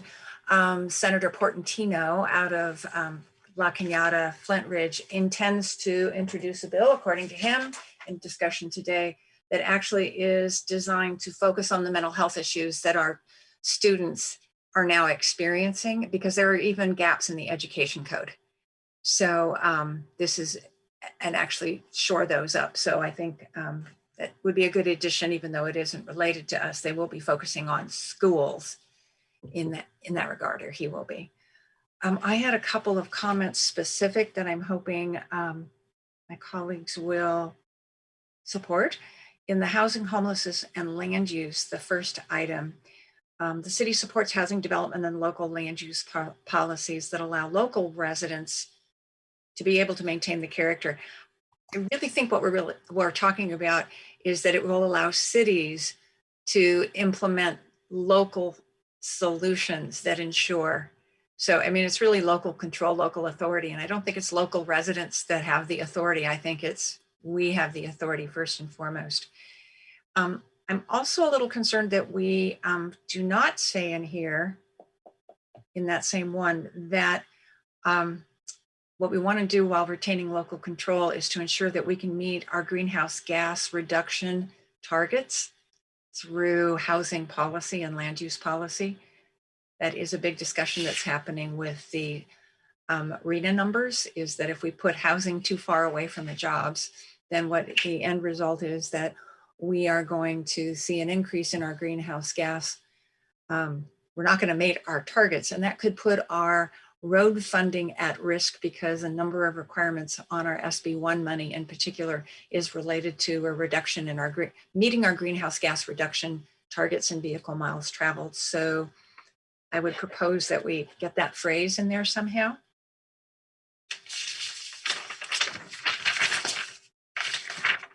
On the broadband transportation and infrastructure, item F, I'm really glad that this is in here. This is going to be the internet for all year in the state legislature.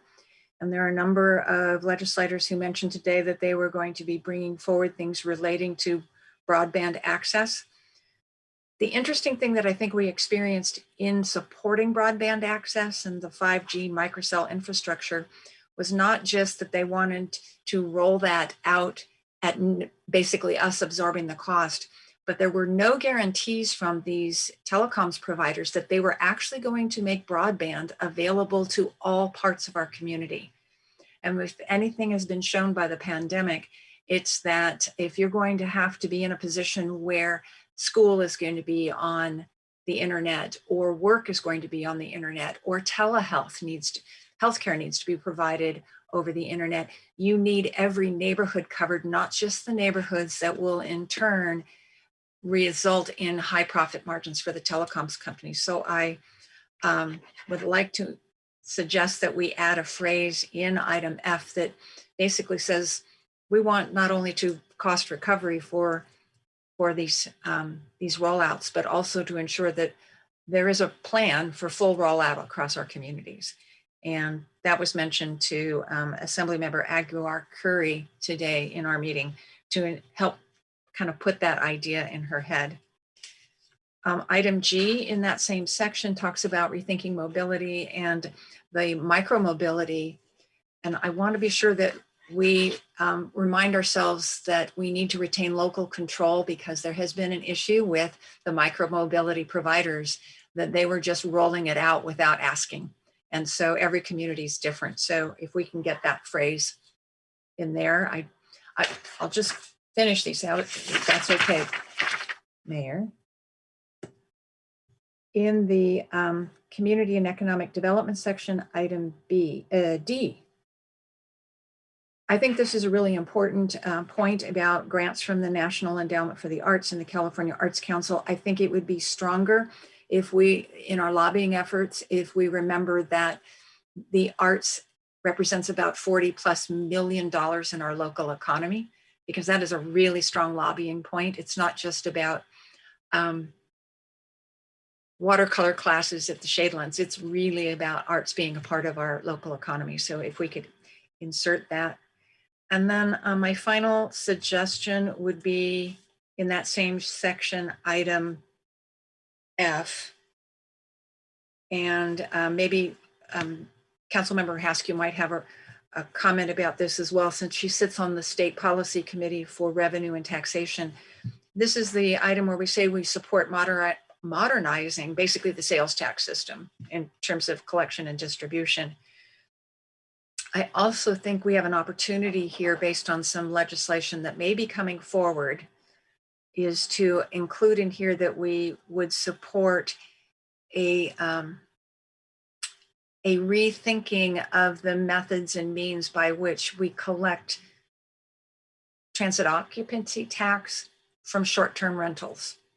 Probably mathematically, we're leaving close to $500,000 per year on the table, because there is no system at a state level that kind of describes how that would work. And so I think we have an opportunity here, but maybe Councilmember Haskew can comment on that when she has whatever comments she has. And those are the comments that I have. So I had 6 of them, so I'm happy to reiterate them when it comes time if necessary. Thank you. So Luella, let's move on to you. Okay. So I'm going to take the one I've been assigned first, which is there is I'm even going to broaden it a little bit better. I think that what has happened with the Wayfair case and the fact that we have kind of as a state taken advantage of the fact that more sales tax is available to us. I know for a fact because back when I was in Washington, D.C., when I was a mayor, not the last time, but the time before, Airbnb was a speaker, and they were well aware of the fact that coming soon to their industry was the need for them to be an agent to collect transit occupancy tax. And so they're prepared to do it, and we need to be prepared to figure out how to get it. And a statewide system, not unlike what we're doing with Wayfair, would be a really good idea. We need to rethink our whole state financing system because we are not going to be doing business like we did before, and we want it still to be equitable. And I say with great greed that if it leans heavily toward being equitable to Walnut Creek, I want that one to be the one that's paid the most attention. But I also think that under the current circumstances, short-term rental under Airbnb and the other systems allow for a unfair way. If you volunteer to, you sign up to pay the tax, and that's just the opposite of what people generally do. And they kind of smile and say, oh yeah, no, we don't participate at all, when in fact they do. So I agree with Councilmember Silva. I agree with Councilmember Silva on just about everything else she said. So I will save time by just saying to what she said, ditto. All right. Thank you. And Mayor Pro Tem Francois, any further comments on this? I thought there were some good suggestions made by both council members Darling and Silva. As to the greenhouse gas emission one, I would just question, it's an open question, given that we have the priority on the climate action plan and the sustainability action plan, and then rethinking mobility, as well as given that we've already planned for most of additional growth to happen in areas near transit. I wonder if we need to tie those two a little more closely, or if we have addressed that with the policies we've already set forth in here. And then a question I had about the suggestion on the micro mobility. I thought that was in here already, but I didn't see it. But maybe it was there, and if staff doesn't know, it doesn't matter, but I thought, was there a recent bill or legislation that made it clear that local agencies could require those micro mobility providers to enter into agreements with cities? Has that already been addressed at the state level? I think I can answer that because it was a California League of Cities that proposed, yes, but what the legislature gives, the legislature can take away.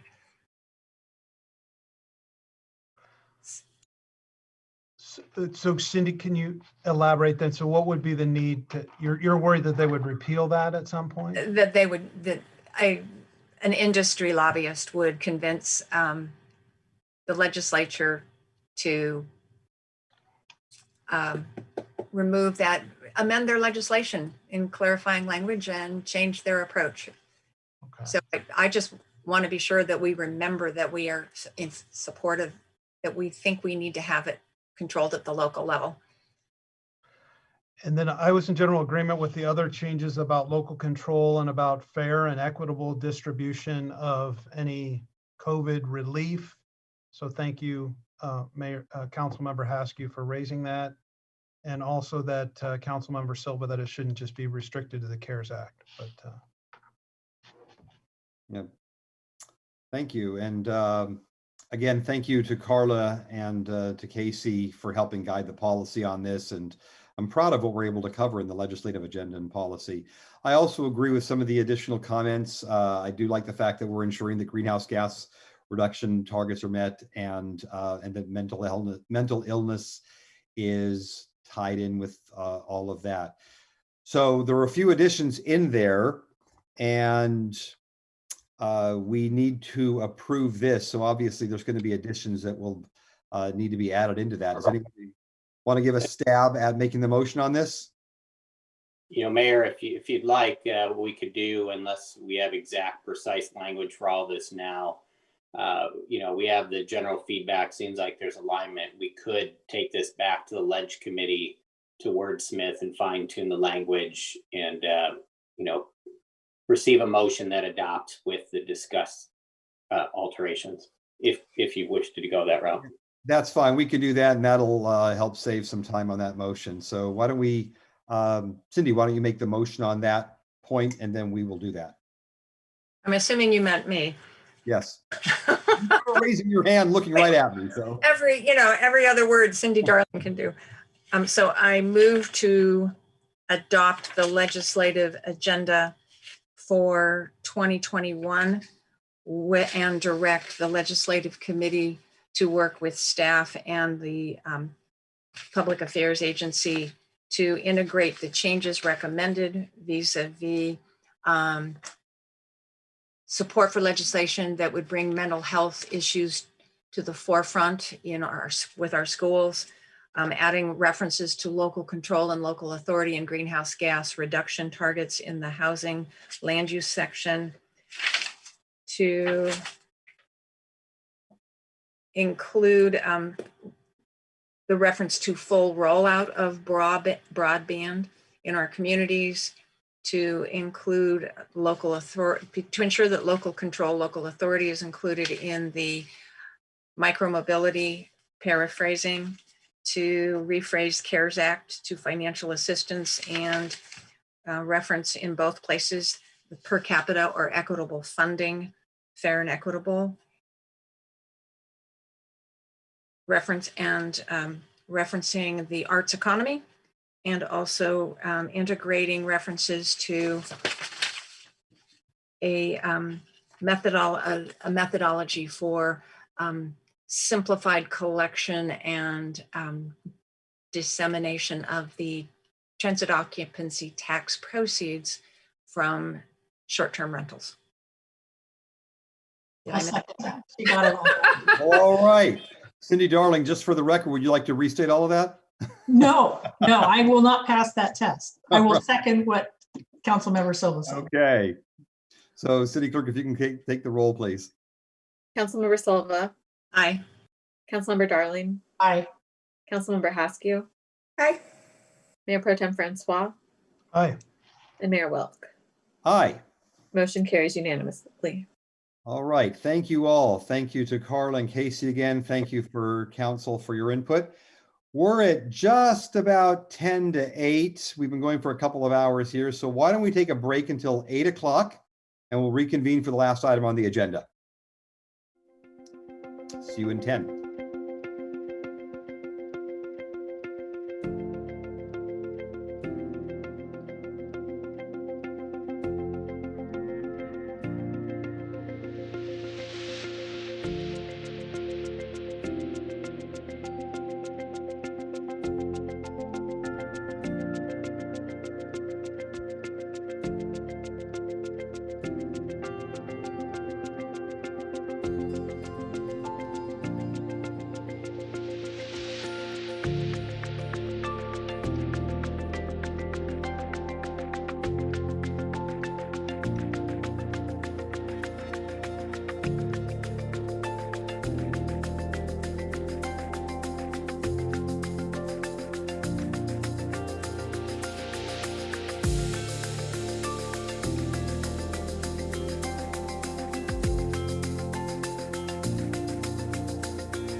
All right, welcome back.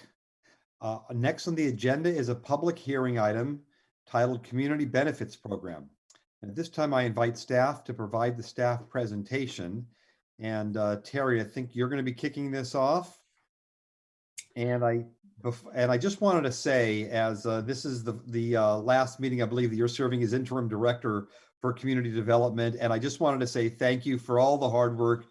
It's not like you gave something up so that you could have this on your plate. You just added it to your plate. So really appreciate that. We look forward to Mark Wardlaw coming in, but in the meantime, thank you for all that you've done in the interim. Thank you so much, Mayor. Yes, it's been a busy number of months for everyone involved, but the talent and the dedication of the community development staff really made it a much easier lift. So many thanks to them as well. And that is demonstrated by our presentation this evening. This is a follow-up to a discussion that we began with the council many moons ago, but most recently in last December.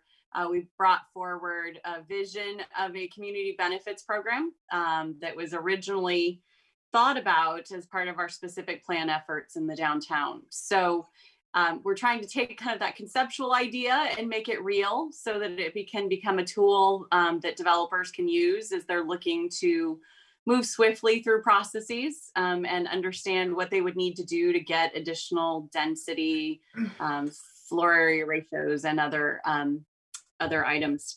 So we heard feedback from council on December 19th. An ad hoc committee was formed. So thank you to Mayor Pro Tem Francois and Councilmember Silva for really digging into the details with us. And what Andy and Ethan are going to present for you this evening, I think represents a lot of deep thought and deep discussion about how the mechanics of this type of program would really work. And also many thanks to City Attorney Steve Mattis and his team for helping us think through how to structure this in a way that is going to stand the test of time. So with that, I believe Andy is taking point on our presentation this evening, so I'll turn it over to him. Yes, thanks. Thank you, Terry. Thank you, Mr. Mayor, Council. My name is Andrew Smith, and I'm head of long range and transportation planning in the Community Development Department. And I'm going to go ahead and start sharing my screen here. Okay, so Terry really provided a good introduction to what's going to be actually a fairly brief presentation. As she mentioned, this is a follow-up to a meeting we had in November regarding the proposed community benefits program. And there we go. And just by way of very brief kind of background, the community benefits program in general is essentially a program whereby developers can contribute to the city community benefits, public facilities, things of that nature, in exchange for increased development potential on their properties, height, density, and FAR. As was mentioned, this is really an outgrowth of our two somewhat recently adopted specific plans for West and North Downtown, and is administered through the zoning ordinance. What we have for you tonight for your consideration are three documents: the Community Benefits Program, which would be adopted by resolution, the zoning ordinance amendment, and then also some minor amendments to the North Downtown specific plan. These have all been, as was mentioned, reviewed by the ad hoc committee over the course of 5 meetings. So this first document, the Community Benefits Program, provides the review criteria, majority of the regulations, and it also spells out 3 different options for developers to choose from when providing community benefits. So let's just dive into what some of the changes are that have been made by the ad hoc committee. With regards to the first option, a points-based benefit option, the first thing you might notice is that what was one long list of community benefits has now been broken up into 4 smaller lists. And those represent the different categories of types of community benefits that can be provided. Publicly owned facilities, privately owned facilities, 2 different types of those, or financial contributions made by the developer through the points-based system. Additionally, the points list has been refined and in some cases expanded, and there's been additional explanatory language regarding this points-based process added to the community benefits program. I won't go over the individual community benefits that are on the list. They're spelled out in the staff report, but I would certainly be happy to answer any questions you may have on those.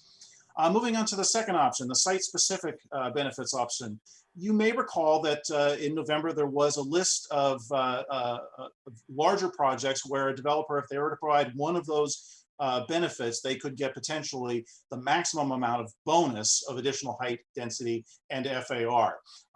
What the ad hoc committee chose to do was basically to remove everything from the list except for Giamona Plaza. And it really makes sense. The reason why is, with the exception of Giamona Plaza, which is really what this option was designed around, the other community benefits were really quite large and expensive. And it was determined by the ad hoc committee that, you know, no one developer was going to be able to provide them. They will, if we were able to build them, that'll be through the spending of accumulated contributions to the Community Benefits Fund that I'll mention in a moment.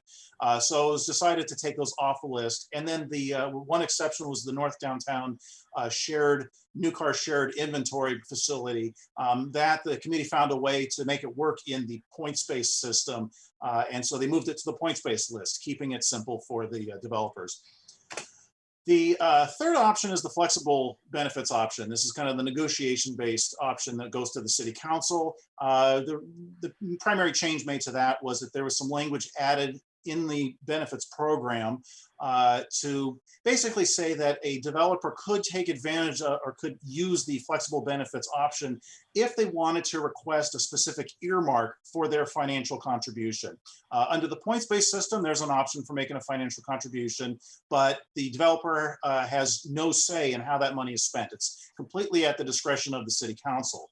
In the case of an application made through the flexible benefits option, a developer could request for the city council's consideration that their financial contribution be earmarked to a specific community benefit project. Moving on in the community benefits program, the review process that is discussed in this program, some things that were changed. The approval findings were actually moved into the zoning ordinance amendment, which we'll mention in a minute. There's a expiration time period added in the benefits program, basically saying the mechanism for doing this, for providing community benefits, getting the bonus, is through what's called the community benefits agreement. And the ad hoc committee chose to put a 2-year expiration time on those community benefit agreements as spelled out through this program. But then they also added some language saying that a different benefit may be required by the city council for time in order to grant time extensions. What that means is, let's say you have a developer, they propose a certain community benefit, they get approved, and 2 years later, they haven't started construction, they haven't provided the benefit, their time is about to expire. But in the meantime, other developers have gone through the same process and have provided similar benefits to the point where this one, by this first developer, is maybe not as valued as much because we've got enough elsewhere provided by other developers. Or perhaps the city's priorities have just changed in the course of those 2 years. And so there's language added that says that the city council may request a change in the community benefit being provided by the developer in order to grant a time extension. So that's spelled out in there. The next document that we have for your consideration tonight is the zoning ordinance amendment. And the first 3 things on my list here that have changed are actually really carryovers as well from the community benefits program. The ordinance originally had a 1-year time limit, expiration time limit, that's been changed to match the 2 years now being included in the benefits program. Same with the language about possibly requiring a different benefit for a time extension. And the findings, of course, have now been moved here. These are the findings that must be met by the Planning Commission or City Council, depending on the method used for providing benefits in order to approve the community benefits agreements. One kind of new thing that's been added is clarifying language has been added to basically spell out the process should the developer wish to propose a change to their community benefit agreement. For example, some of the things that are on the points-based list are privately owned commercial uses, a grocery store, for example. Maybe 5 years down the line, the developer finds that they're having a hard time finding a tenant for that grocery store tenant space, and it's just sitting there doing nothing. And so they would like to propose to the city that they convert that space into something else that's not a community benefit, and in exchange, they'll replace that community benefit with something else from the list. And so that way, so this spells out a process for them to do that. The last item that we have for your consideration tonight is amendments to the North Downtown Specific Plan. And this one's easy. The ad hoc committee has proposed no changes to the amendments from what was presented on November 17th. So as far as the decision for you tonight, our recommendation is that you adopt two resolutions: one, to adopt the community benefits program; two, to adopt the amendments to the North Downtown Specific Plan; and then to introduce and waive further reading of an ordinance to amend the zoning regulations, as well as some provisions in the building regulations, which you'll recall from November was merely to complete the transition from the antiquated term chief of planning to planning manager, as it's stated within the municipal code. And with that, I'd be happy to answer any questions. Thank you, Andy. Well, seeing as we had this go back to, excuse me, an ad hoc committee, including Mayor Pro Tem Francois and Councilmember Silva, let me first go to them and ask if they have any questions from the committee. So Mayor Pro Tem Francois, let's start with you. Thank you, Mayor. I have one question for Andy, and it's a clarifying question, I think, for staff and the public. Can you explain the carrot and stick approach to this, that the carrot part of it being the benefit or being the increased development intensity, that was factored into the plans that we adopted, is that right? And now with the community benefits program, we're talking about the stick, that what you have to do in order to get that density that's already been established by the plan?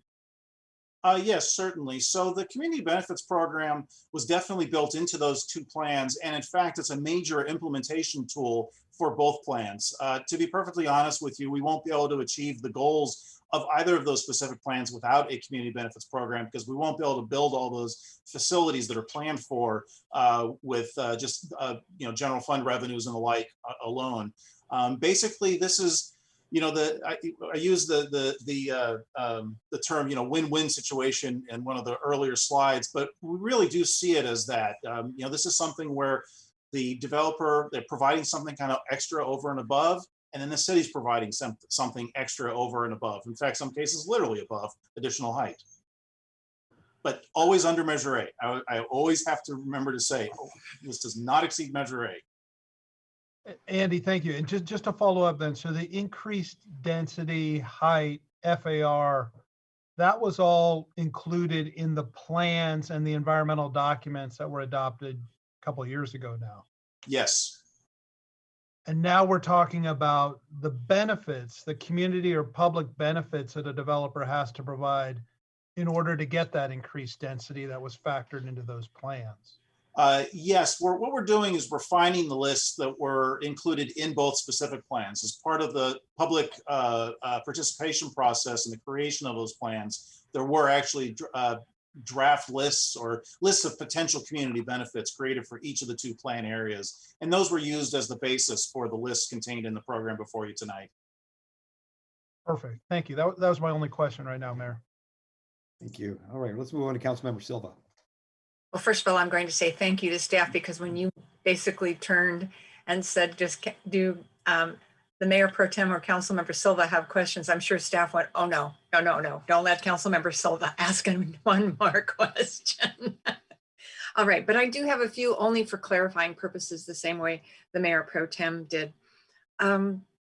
Andy, if it makes reference in the first page of the program that this is not to be used for a general plan amendment. This is to be, in other words, anything that is proposed must be consistent. The development project itself must be consistent with the general plan, the appropriate specific plan, the zoning, including Measure A and the Almond-Shoei overlay zone. What would someone who is proposing a general plan amendment do if they wanted to do that? If somebody wished to request a general plan amendment, they would go through the normal general plan amendment process, which actually involves a legislative act by the city council after review by the planning commission. There is, typically that's done for, there has to be some sort of a good public policy reason to do a general plan amendment. And provision of community benefits could be something that a developer would propose through that process, and you know, this program could provide some guidance in terms of the types of things that the city is looking for, but it is a completely separate thing. Operating under this community benefits program, this has all already been planned for in the zoning, well, in the general plan and the specific plans, and now being implemented through the zoning ordinance. So if a property owner developer of something in either West Downtown or North Downtown were desiring to do something different than what's allowed for in these specific plans of the general plan, they would be doing that separately, but they could use this program as a means of giving them a sense of what we're looking for and how we would value it.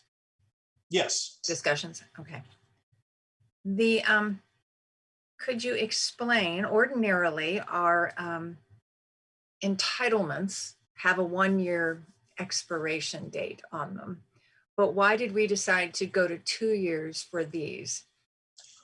Basically, doing a community benefits agreement, it adds a separate process, if you will, for the developer. For a number of reasons, some involving the limits of the number of public hearings that are allowed under SB 330, as well as the practicality of wanting for the developer to know what their building envelope is before they really start designing their project. The decision was made to have the community benefit agreement come first before applying for design review, a use permit, whatever other entitlements may be necessary. So that additional year in the expiration time basically factors in the time that it could take the developer to go through the design review process, for example. And then that approval has usually a 1-year time limit. And then could you explain again why a couple of items were no longer included in the community benefits, including affordable housing and some of the environmental sustainability features?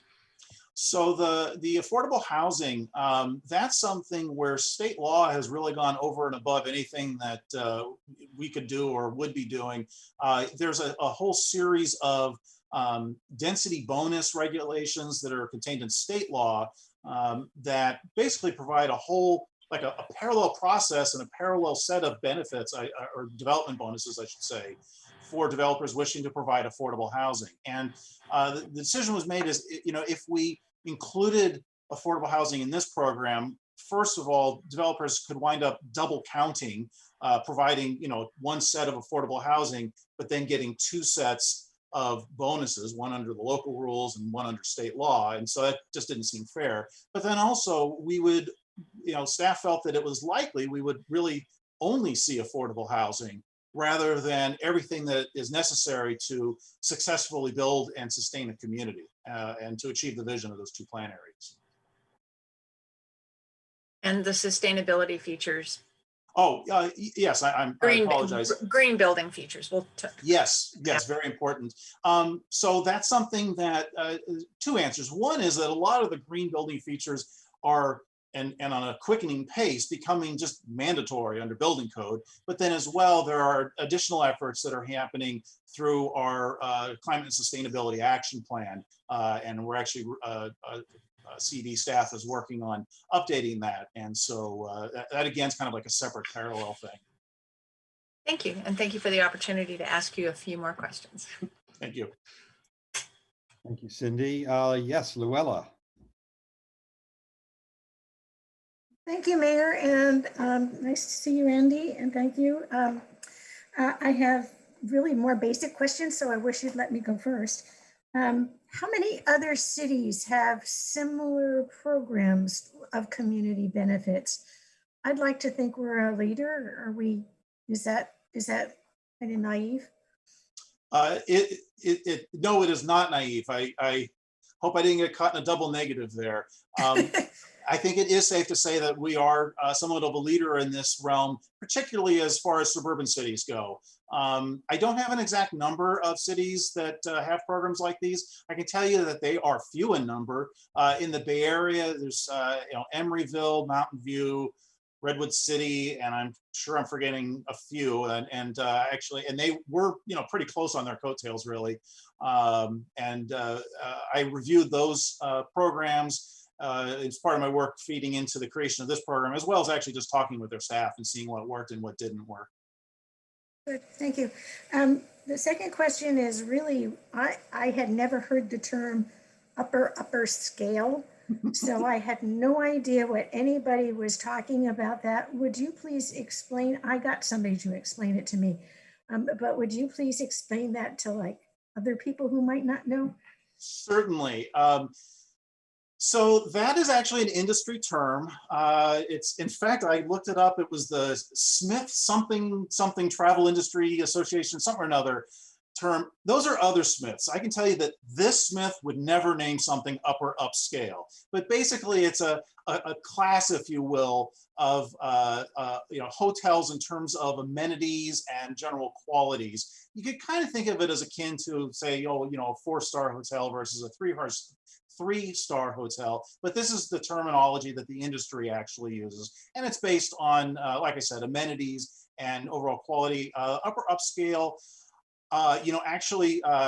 Terry Kilgore could answer this one a little more accurately, but I think it includes things like Hilton and Hyatt, or maybe Marriott. I forget exactly the list. I was actually going to look that up last night and I forgot to, because I had a feeling somebody was going to ask. Yeah, upper upscale, we often think of things in terms of stars as consumers, stars or diamonds.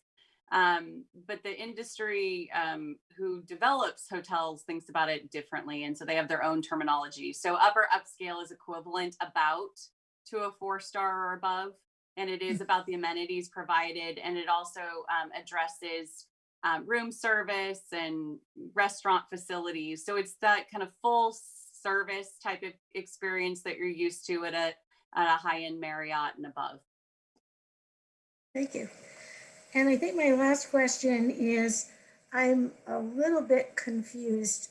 I had in my mind initially that these benefits can only apply to the North Downtown and the West Downtown specific plans.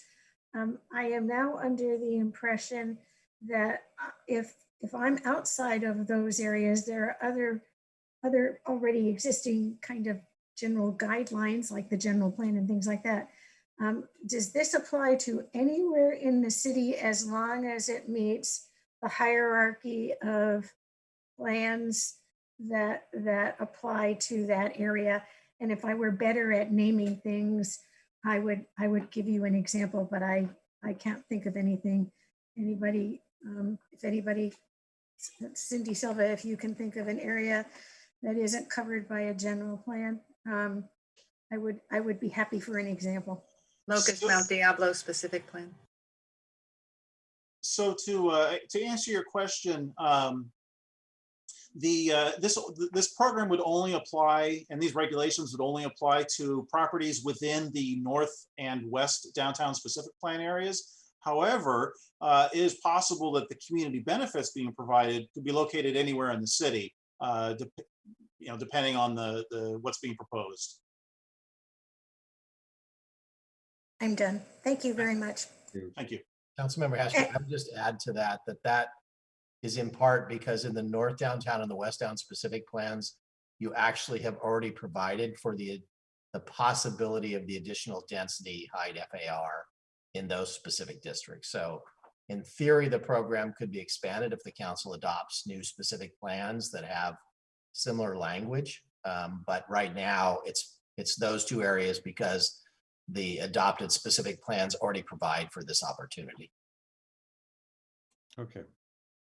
Thank you. And the couple questions I had were answered. So at this point, why don't we move on to public comments? And we'll invite any member of the public who wishes to make a public comment at this time. And again, please use the raise hand feature or press *9 if you'd like to provide a public comment. For those who desire to provide a public comment on this consideration item, please raise your hand now. As a reminder, each speaker will have 2 minutes to make their oral remarks, and the Zoom feed for each speaker will cut off automatically at 2 minutes. Written comments submitted have been and will during this item be posted to the city's website for public review and are included in the meeting record, but will not be separately read into the record. Also, please note that during public hearings and consideration items, group spokespersons are allotted 10 minutes in lieu of other members of the group speaking on the item. We trust that everyone will follow the rules. At this time, I will ask the city clerk if there are any members of the public who would like to provide comments. Mayor, I don't see any hands raised for public comment this evening. Okay, then we will bring it back to council or any further or last comments. And we'll mix it up this time. Okay, Councilmember Haskew. So usually when you want to describe what happens when a committee gets together to invent something or fix something, it's only going to make it worse and mishmashed. And I'm going to say that this is an example of the exact opposite result. The committee that we were lucky enough to have probably together know more about land use than most cities do. And they were, I think, really careful. And I appreciate that they made the staff work really hard because they're so smart. They thought of stuff that none of us would have thought of. So thank you, committee. Thank you, staff, for working for the committee and getting this done so well.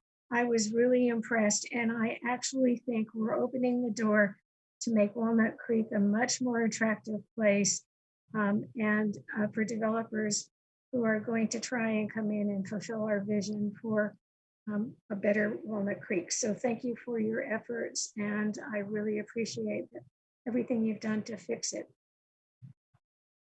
Thank you. Cindy Darling.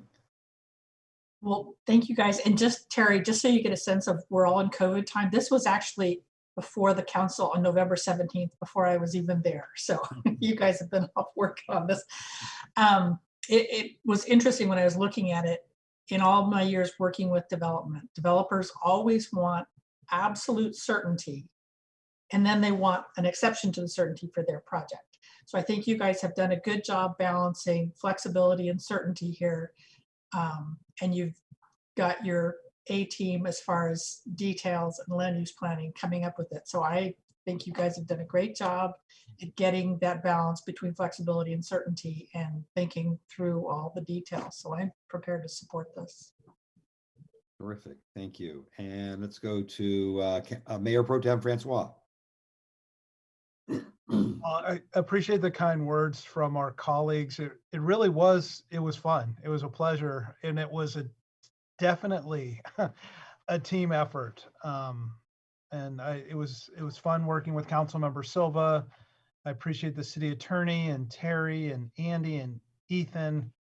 And everyone brought something to the table, and it seemed, as a result, I think we've developed something that will not only benefit our city, but could be used as a model for other cities. I'm particularly excited about the prospect of seeing some of these pedestrian pathways take shape and provide better opportunities for people to walk and bike to BART.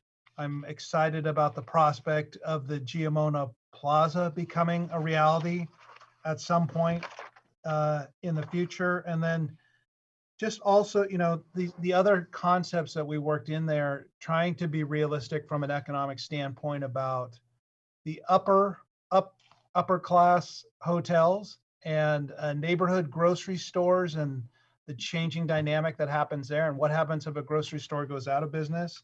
I think we've solved for that.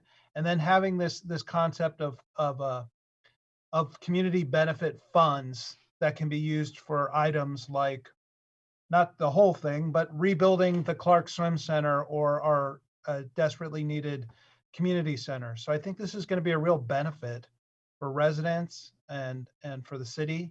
And I'm looking forward to supporting it as well. Great. And Councilmember Silva. Well, I would echo Mayor Pro Tem's comments, thanking all of you for your kind words.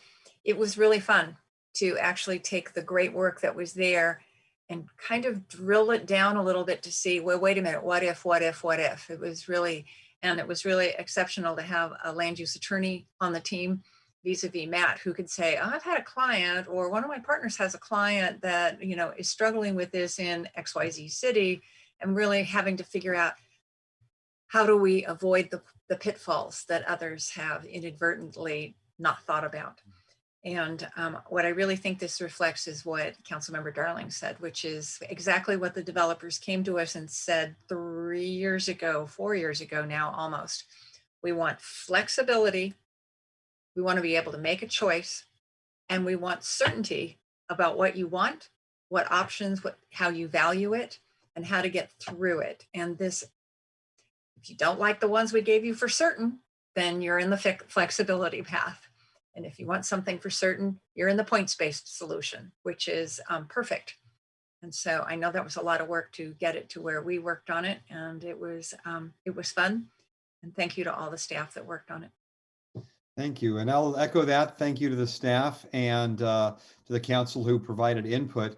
And certainly being able to have a guide and a more specific guide of how community benefits work is going to be helpful to the community to understand and to developers. And so I really appreciate that. And I also appreciate the fact that we had a long council meeting back in November and then decided to create the ad hoc committee out of that to be able to dive in really off the city council time and being able to handle that. And I really appreciate Cindy and Matt being able to do that and taking that on. And I think it also provides a good guide for us for the future, that if there is an item that we think is going to take a lot more work and understanding, that there's the possibility of an ad hoc committee to just quickly take that offline and then be able to dedicate for that. So that was good learning for me as well to see how quickly that could be handled. So with that, again, appreciate everything all the way around. And I'm going to ask if the Mayor Pro Tem feels comfortable in being able to make this motion that we can then approve. You know what, I do, Mayor, but I would, and I appreciate the offer. I would ask Councilmember Silva, since this is how we split it up, if she'd like to make the motion on the program, and I'll do it on the zoning amendments, if that works. Well, all right then. I Councilmember Silva. on the zoning, you know, he and the experts on that. I just want to verify that I can combine the first and the second motions. And I'm looking at the city attorney, even though he may not realize that. Just give me a thumb. Pardon me? All right, thank you. I move to adopt the resolution approving the community benefits program and the resolution approving amendments to the North Downtown Specific Plan related to the provision of community benefits. And I will second that motion. All right, we have a first and a second. Susie, would you please read the roll? Councilmember Silva. Aye. Mayor Pro Tem Francois. Aye. Councilmember Darling. Aye. Councilmember Haskew. Aye. And Mayor Wilk. Aye. Motion carries unanimously. All right, thank you all. All right, this brings us to... Yeah, one more item, Mayor, the zoning ordinance. Yes, I'm sorry, you're right. So I would move to introduce and waive further reading of the ordinance amending Title IX and Title 10 of the Municipal Code for the purposes of implementing the community benefits program in the West Downtown and North Downtown specific plan areas. Second. All right, we have a first and a second. Madam Mayor Pro Tem Francois. Aye. Councilmember Silva. Aye. Councilmember Darling. Aye. Councilmember Haskew. Aye. And Mayor Wilk. Aye. Motion carries unanimously. All right. Now we have finished item 6, which brings us to item 7, adjournment of the City Council regular meeting. And I believe we are going to have a screen share here. We are going to be adjourning the regular meeting of February 2nd, 2021 in memoriam of Dick Ingram. Dick was a longtime Walnut Creek resident who recently passed away at the age of 96. Dick grew up in Oakland, went to Oakland Tech, and graduated from UC Berkeley with a degree in forestry. He enlisted in the U.S. Army after Pearl Harbor and served in Europe with the 104th Infantry Division. He had a career in the timber and paper industry and then a second one in residential real estate. He was a quiet man and generous. He worked with his wife, Sally, on the Walnut Creek Homeowners Council and the Open Space Committee to acquire and preserve our open space. He worked with veterans and Cal alumni groups, St. Paul's Episcopal Church, and the John Muir Hospital Board. He was a distinguished home winemaker. His Mockingbird Cellars varietals garnered many top awards in state and county competitions. His longest and most constant dedication, though, was to Sally, his wife of 72 years. We express our sincere condolences to Sally, his children, grandchildren, and great-grandchildren. Dick's contributions to the city are appreciated and will be remembered. I think he lived in Walnut Creek for over 50 years. And with that, we will be adjourning our meeting to our next regularly scheduled City Council meeting on Tuesday, February 16th. Thank you all, and good night, everyone.